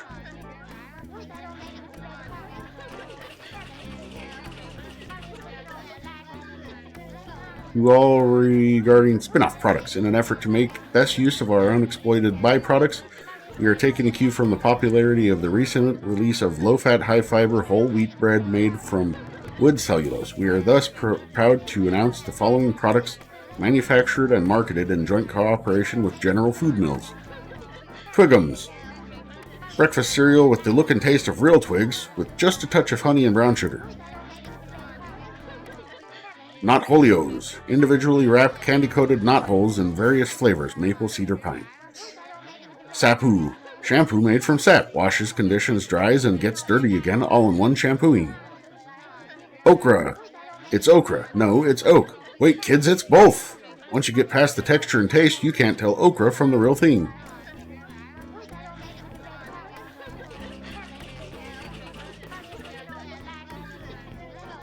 You? Ooh, 31 flavors of ice cream. Look, they have banana bagel. I like chocolate. Really? I wouldn't have guessed. Hey, they got chocolate sundae paper, jockey shortcake. Just chocolate and butterfat. Let's get some. You'll get your treat later. Promise. You make me sound like a puppy. Well. Well, indeed. Civil rights leader charges racial discrimination in Oval Office. Reverend Jesse Jackson walked into a D.C. bookstore yesterday and charged a copy of the controversial book, Racial Discrimination in the Oval Office. I don't have the cash with me, the Reverend told reporters, so I put it on my gold American Express card. Artist formerly known as Prince Attacks Manager. Ted Beinhuckel, a local graphic artist, went on a rampage yesterday and attacked the manager of a convenience store. This is a total shock, the manager commented. Ted used to be such a wonderful, wonderful person. Just a prince of a guy. UN tightens security after bomb threat. The University of Nebraska laid off 4 workers today, tightening the security department as a result of budget cutbacks. It's always difficult to let people go, a representative said. And what's worse, we had just found out that another Steve Guttenberg film is coming to a theater near us.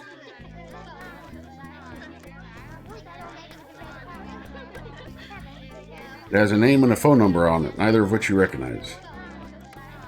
Miss Hathaway over there appears to be especially anal about putting up post-its absolutely straight and level. She may be trying to deny her humanity.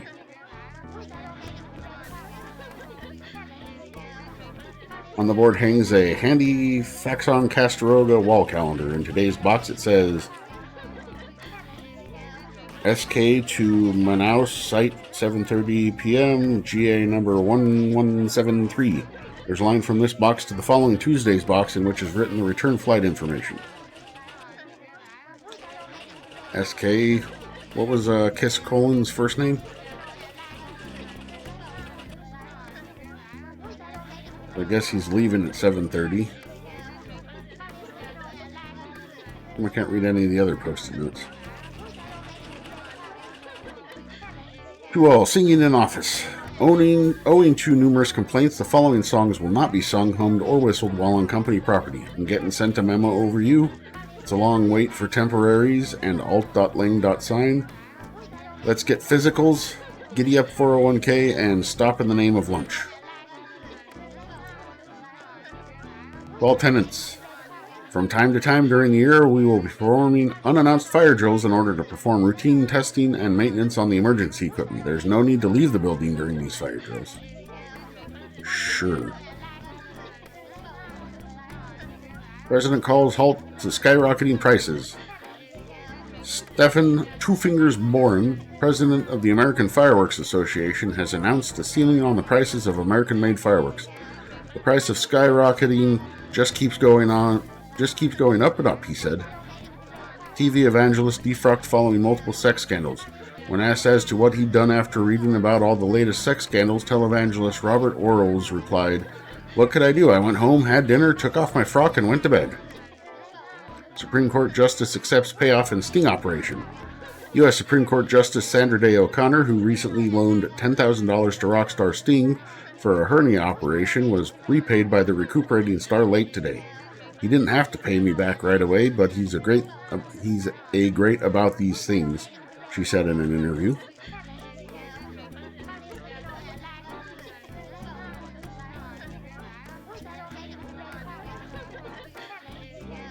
Your new employee assistance program is a clearinghouse for evaluation and treatment of many work-related problems, so if you suffer from alternate lifestyle, race or minority status, marriage, enjoying show tunes, substance use, behavior, don't hesitate to punch number 30 to get help today. Remember, all of these problems are correctable, but you have to take the first step or else we will.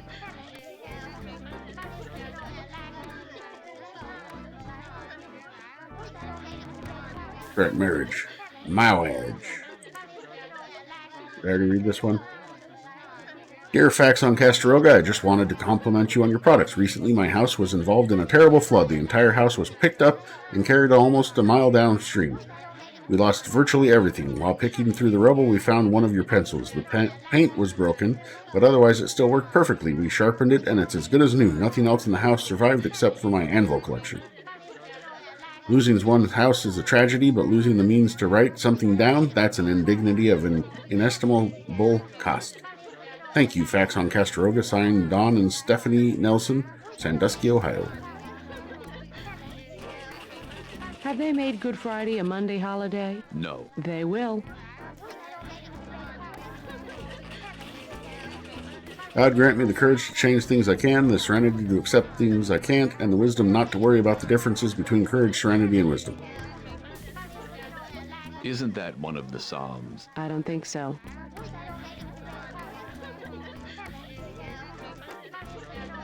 Yes? Oregon. Tell us about employment opportunities. I am not human resources. I am the president's personal assistant. You're George Stephanopoulos? Faxon Castaroga's president's personal assistant. Human resources is down the hall behind you. Why are you also the receptionist? Our receptionist is on the 10th floor. As you would have known had you stopped there first. We wanted to speak directly to Mr. Kiss-Colan. To ask him about employment opportunities? Yeah, I mean, damn. She ran rings around my logic. I am. Yes? You're kind of cute, in that severe schoolmarmish way. And you're a terrible liar, in that insincere, transparent way. So we agree. What do you want? I was hoping to use cheap flattery and flirtation to get you to allow us in to see your company president. You're being honest, at least. Let us see him. Why should I? Because I make you laugh. I don't hear myself laughing, do you? We're here to do something constructive, something that will benefit mankind. Maybe not today, but soon and for the rest of our lives. Now I'm laughing. I'm sorry, your cause will just have to wait for an appointment. That'll be too late. Like everybody else. Or you may submit your solicitation for a charitable donation in... We're not asking for a damn donation. In writing, and we will get back to you. Case closed. Why can't you just listen? Case closed. I haven't been this angry at anybody, and I can't remember. I know, Jake. Don't worry, we'll find a way to get him out of there.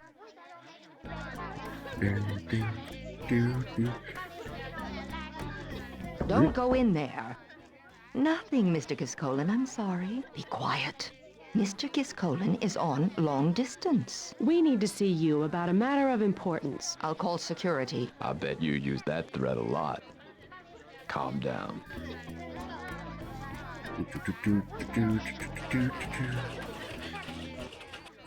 Desiccated, sickly-looking plant, supported by a bamboo pole, is withering under the merciless, vibrant blue glare of the overhead fluorescence. That's a ficus. That's if you kiss what? No, a kind of rubber tree. You want to rub her tree?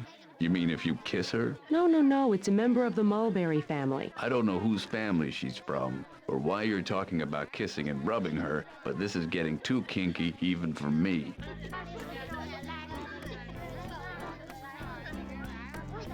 Taking damp sphagnum from the base of the pole, you take it out of the pot. You almost hear the plant making nonplussed sounds. Carrying a 2-foot length of hollow bamboo.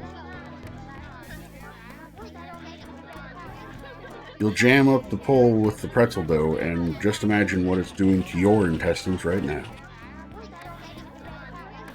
Hey, Haggard, welcome in. I don't know why my bot decided to shout you out twice. But, welcome. And enjoy. You would if there weren't so many of these smarmy people. Let's see. Okay. Inside this cabinet is a veritable treasure trove. Cups, plastic spoons, non-dairy creamer, pockets of coffee, coffee filters, or packets of coffee. Coffee filters, 3 kinds of sweeteners, the kind that rots your teeth, the kind that causes cancer, and the kind that nobody's sure quite yet what it will do to you. And a couple of packets of hot chocolate left over from the Carter administration. You rifle through the goodies, but none of these office supplies are worth pilfering. Now, the computer game company on the 3rd floor, they have some stuff worth stealing. The adjustable vent overhead is supposed to help control the rate of airflow, but since the air in the windowless building is merely recirculated, the vent really just controls the rate of infection. It's currently closed. The vent is securely mounted to the wall. Let's open it. Alright, let's use the bamboo pole to open it. Wielding the bamboo pole like a punter, you're able to push up the little lever and open the louvers. With the vent open, the cacophony from the group on coffee break is broadcast to all the other offices with open vents, including, apparently, Sigmund Kiskolen's office. Miss Hasselblad, how long has this coffee break been going on? Only about 5 minutes, sir. Oh, good. Then it's over. The employees, properly chastened, take their coffee and shuffle back to their offices. How long, really? Coming up on 10 minutes. Write them up. Hey, what do you know? It's the main man. Sigmund looks at you impatiently. Yes? We need to speak to you about your logging operations in Brazil. What about it? There's a grove of extremely rare trees on land that you're due to clear cut shortly. If you haven't already. And? Well, we were hoping to persuade you that these trees are worth saving. Why? You glance over at Josie. They produce cacao beans. Cacao trees are not endangered. These are. These aren't regular cacao trees. They're of an extremely rare variety. The vast majority of our cutting is domestic cedar. We do some cutting in Brazil, all of which is perfectly legal and authorized by the Brazilian government. I deal with... All we're talking about is... Let me finish. I deal with environmentalists every day, and I have made concessions to almost every such group extant. I will not now be bullied by the Chocolate Alliance. Thank you for my time.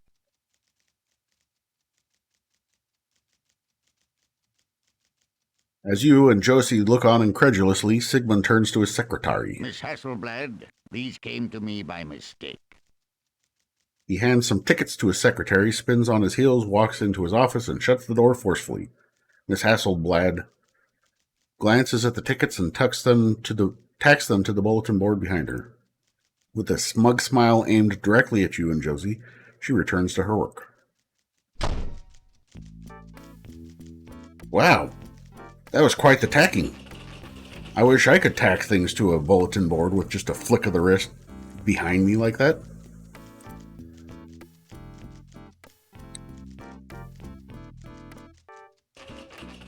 You reach for the tickets, but the secretary grabs your hand. Excuse me. Step away from the tickets. I was just looking. Well, move along. There's nothing to see here.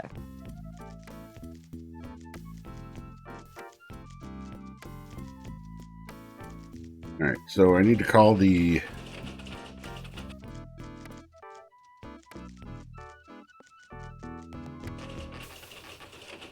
I don't know what GA is.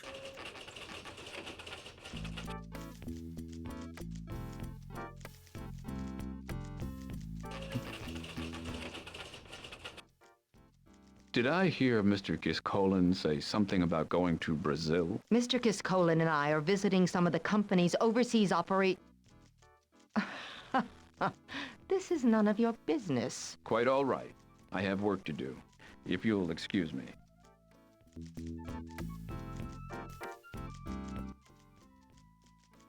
Is Mr. Kiskolen always so businesslike? He's disciplined. Very, very disciplined. You must admire him a great deal. I do. He's a self-made multi-millionaire. Seems like a happy guy. He did not get to be a multi-millionaire by being a happy guy. Don't you think he would? I have work to do. Thank you for the chat.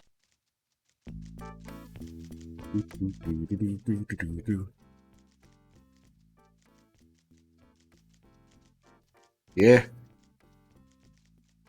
I'd like to buy 6 of the finest, freshest number 2 pencils in your warehouse, please. We don't sell pencils here. Don't you find that odd? This is a business office, not a retail store. However... Ooh, she's cracking. You're getting... That would be fine. The secretary reaches into her desk and pulls out a box of pencils. Oh, these are black pencils. I was looking for different colors. We don't make different colors. Here, then. You hand the box back to her, which she drops into a drawer. She slams the drawer wait a shut. minute. I changed my mind. I'll take those pencils after all. I don't have any. But you just... I don't have any. They're right in that... I don't have any. I think you may have done it. The secretary breathes deeply and murmurs something to herself. She pauses, grimaces, bridges her fingers, rocks back and forth, gritting her teeth and touching the tips of her fingers together compulsively. After a few moments of this, she straightens her back, clears her throat, and returns to her work as if you'd never spoken. Oops, false alarm. Good job, though. I choked.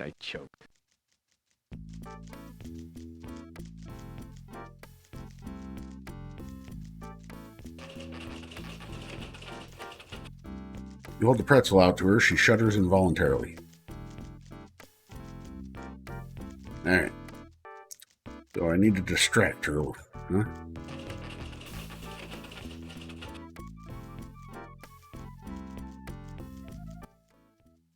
It looks hermetically... I wonder if... Do you?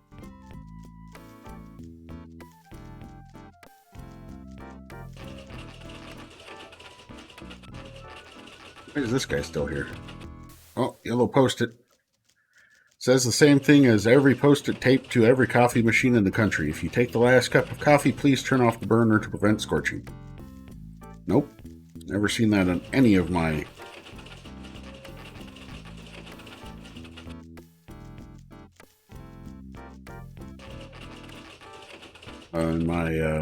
days of working at the office. You rifle through the goodies, but none of the office supplies are worth pilfering. Yada, yada, yada. Okay.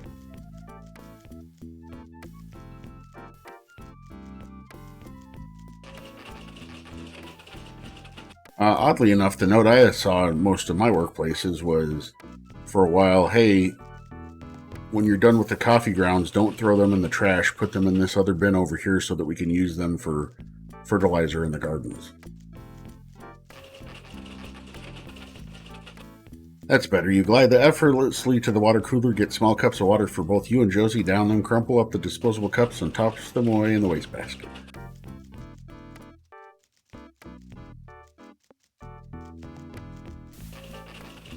Like there's still a couple of cups of coffee. Pot is cooling down. Stolen their coffee pot.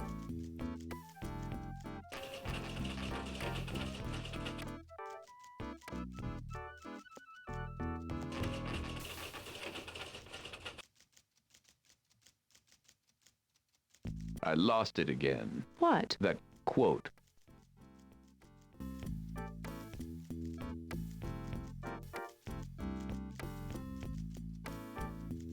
Tray of employment application sits atop the filing cabinet. It stirs up memories of your father's words. Yep. Bum, bum, bum, bum, bum, bum, bum. Get a job.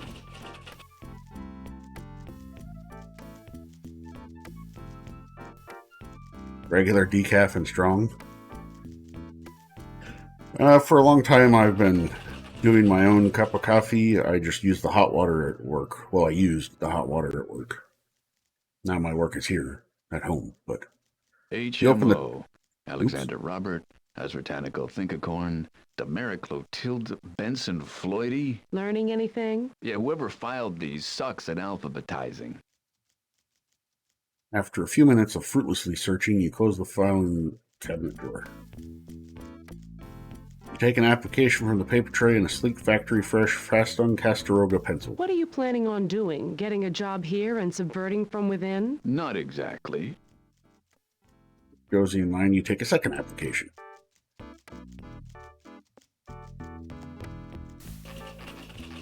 You and Josie take turns filling out the application with fictional biographical information. You were a rail splitter in Kentucky before you became a professional philosopher, and now you want to go back into woodworking. Josie was a consultant for the Bureau of Planned Obsolescence, for whom she created a computer program that would do exactly what she did, thus ending their need for her. It was only years later that she realized her mistake.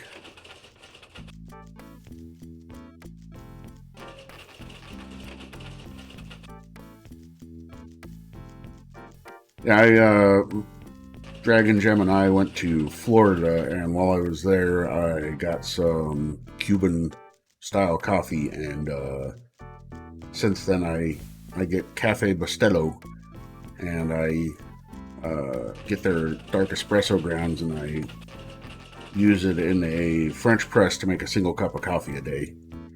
Not because I'm fancy or anything, just because I only drink one cup of coffee a day.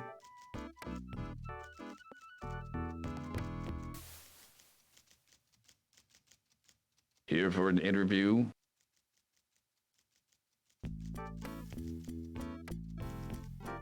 Tall gentleman is sitting on the couch. From his nervous gestures, the way he whispers to himself occasionally, and the fact that even though he reeks of aqua velva, it isn't quite masking the smell of fear, you guess that he's an applicant waiting for his interview. Cuban coffee is high octane. When I make it, I don't make it like Cuban coffee, although I do have the means to make it like Cuban coffee. But I just use their pre-ground stuff to make basically a regular cup of coffee.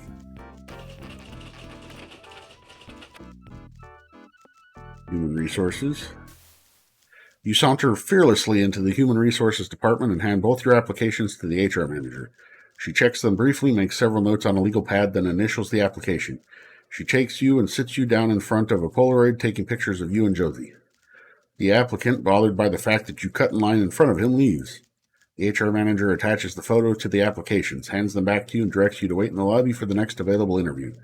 She assures you it should almost definitely be sometime today. Okay, so that got me photos of me and her. I guess I can use those with the guy downstairs to make fake IDs. It's simply divine. You squeeze under the couch and rest your weary feet momentarily. Rested, energized, ready to go? Sure am. Say, this thing really works. What'd you call it again? It's a couch. Gosh, I'll have to remember that. Thanks.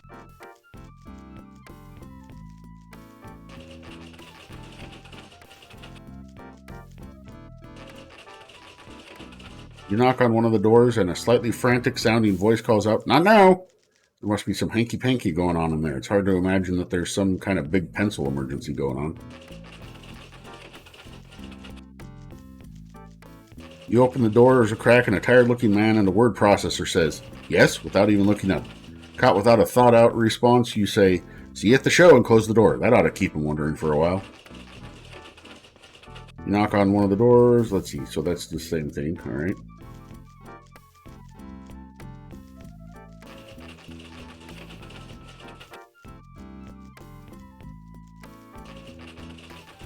You run your fingers over the cool glass of the door, leaving a smear of natural oil somewhere lightly on the air-conditioned breeze. You hear a cleaning person swearing softly at you and everyone like you. Oof. Is that a wandering Jew? No. Why do they call it a wandering Jew anyway? Doc says he doesn't know where the Jewish part comes in, but he says it's wandering because of how much it leaves. I'll bet that was a rude awakening. Oh no, STEM puns again. Okay, you win that round. Oof. Did you hear about the constipated mathematician? He worked it out with a pencil. I have a story I could tell you that relates to that, but I'm not gonna.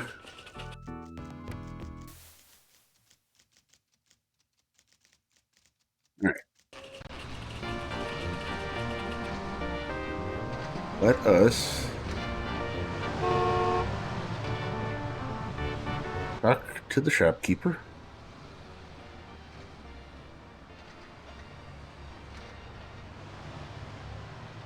I can't help thinking about how cool it might be to own some form of fake ID.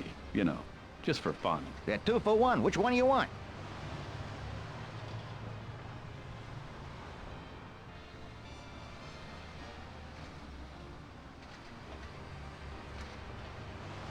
A passport. I need photos for passports, and I need cash up front. 21 each. That's 42 minus 21 for the big clearance sale leaves 21. I've only got $20. Can I get a discount? No. Yeah, give me that pretzel. Without hesitation, you thrust the pretzel at him, followed by all your cash on hand. He recounts the money, moistening his fingers between each bill. Satisfied, he takes a bite from the pretzel. Takes care of the cocaine aftertaste from the money. You got the photos? You hand him both photos. He hands you both forms asking for name, height, weight, and other facts. You pretend to be Sigmund Kiss:, and Josie changes her last name to Hasselblad. Shopkeeper vanishes into the rear of the store. Only about a minute later, he emerges and hands you both of the passports, still warm from the magic passport thingamabob he must have back there. They smell freshly mimeographed. Freshly what? That's real passport stock. That's why that looks so good. You might want to rough those up a little. According to what I put in there, you've already been to Norway and Sweden. Why Norway and Sweden? Makes you look boring. You thank the man for his assistance and pocket the passport. I don't get to carry my own passport? I'm sorry. You dig out Josie's passport and offer it to her. That's okay. Would you hold on to it for me? You mutter and put the passport back in your pocket. Alright, so I think I still need to get a copy of the tickets. Either that or I can just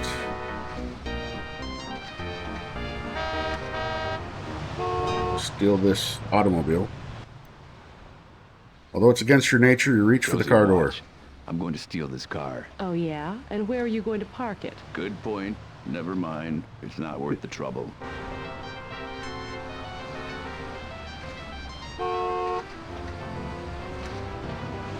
Tell the rollerblader to get off of the sidewalk and into the potholes where he belongs.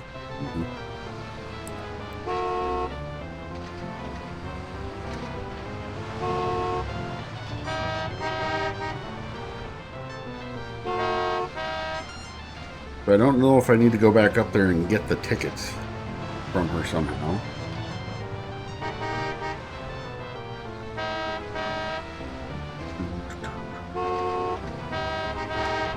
Where are you going? Not on the subway. That's right. We've got stuff to do here. Stick around.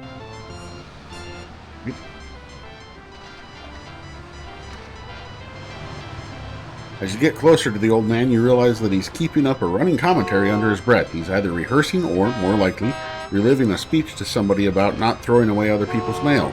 This kind of thing creeps you out, so you make an effort not to listen to him.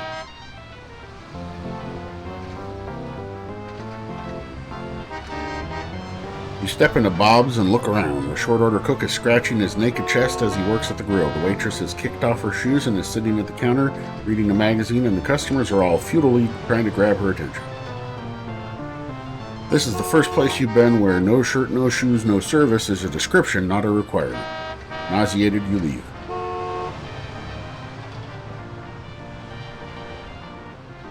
You rattle the security door, but it's padlocked. This doesn't matter much, since you're determined not to fall into the expensive trap of being an early adopter of videotape technology.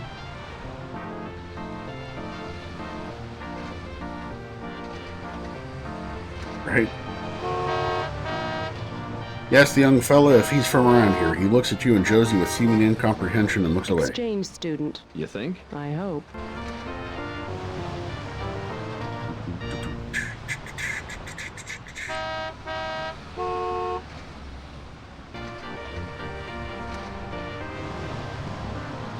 You duck your head into the palmistry shop. You are immediately hit in the face by a sickening wave of incense reminding you of an ex-girlfriend who used to trowel herself with the same overwhelming scent.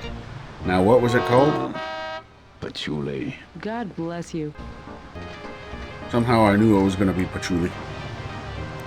Discount sushi shop. You peruse the specials and start to enter the restaurant. Look at the values. All the day-old uni you can eat for $3. Scratched and dented California rolls, 2 for $1. Fatty mud puppy belly, 50 cents for 2 pieces. How can we go wrong? Forget it. We can grab a bite after we saved the rainforest, okay? Okay. But these prices are so low, it's insane.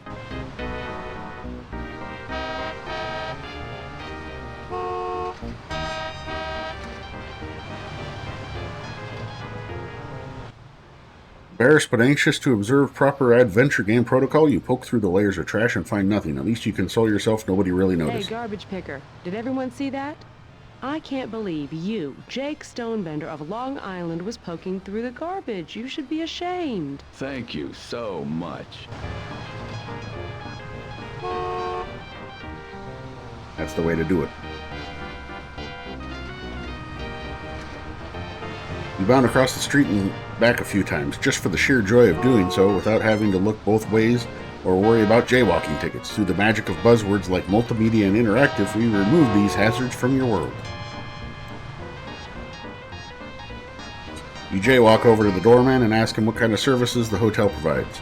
He mentions such gracious amenities as free phone calls within a 1-floor radius, free white terry cloth bathrobes chained to the wall to prevent theft, and at the in-hotel restaurant, Les Pretensions, the continental breakfast features their famous bottomless thimble of orange juice.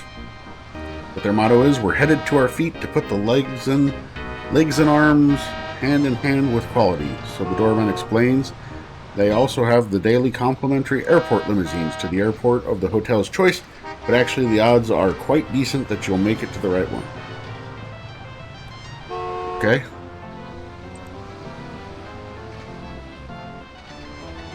The doorman mentions that the airport limo will be by very shortly. He also goes out of his way to remind you, tells you about the great new holiday package, the Weekend Getaway. Alright, so let me go back upstairs and try to... Hey, he's back. Are you next? Man offers a sickly grin and tells you he believes that's the case.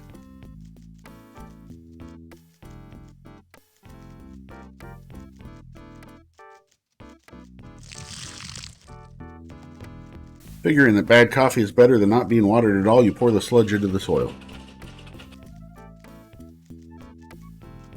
I lost it again. What? That...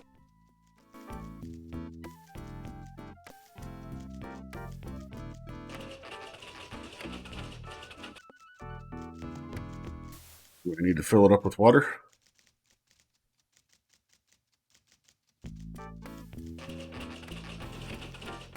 Nope. I can pluck this too. You tug at a yellowing leaf, it comes off in your hand. You let it flutter down into the pot with the rest of the dead leaves. Teetering precariously on the thin, dying branches, you climb the plant. I can see the water cooler from here.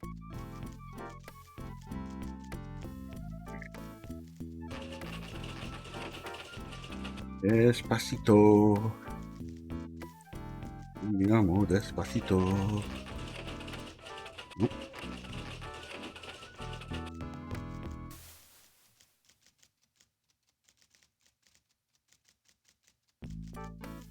Try to shake the last few drops out of the pot, but every time you set it up right again, they seem to magically reappear like those toy milk bottles the dolls drink with.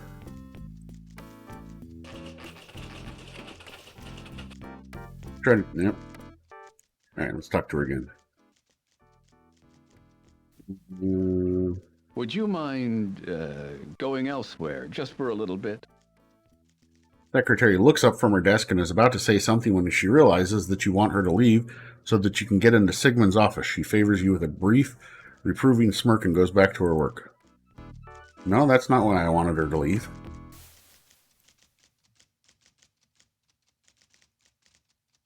You give the tickets a good prodding, but they just lie there.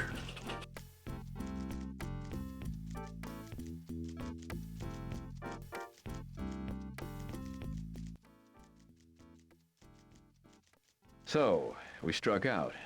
What's plan B? Where's the one place you've always wanted to go? That's a list of good choices. Jupiter. You wouldn't like it. Guess again. The Mariana Trench. No, and that's never going to happen anyway, so guess again.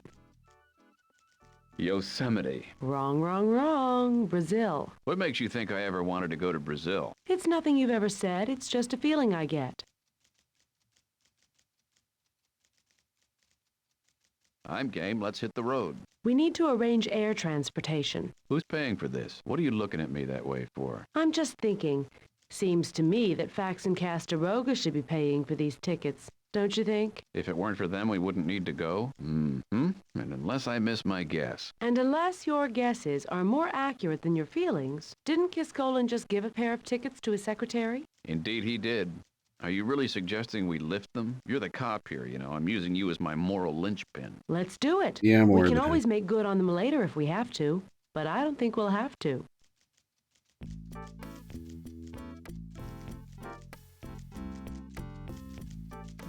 Take the tickets. Excuse me. I was just... Well, move along.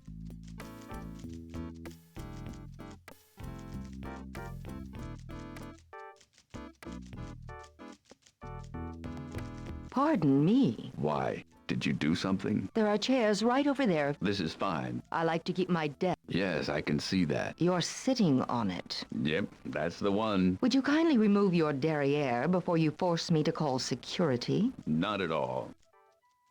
You stand again, having given the priggish secretary the obligatory hard time.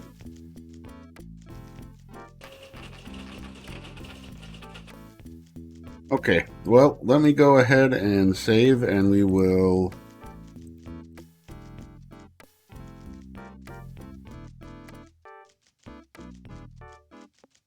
come over here.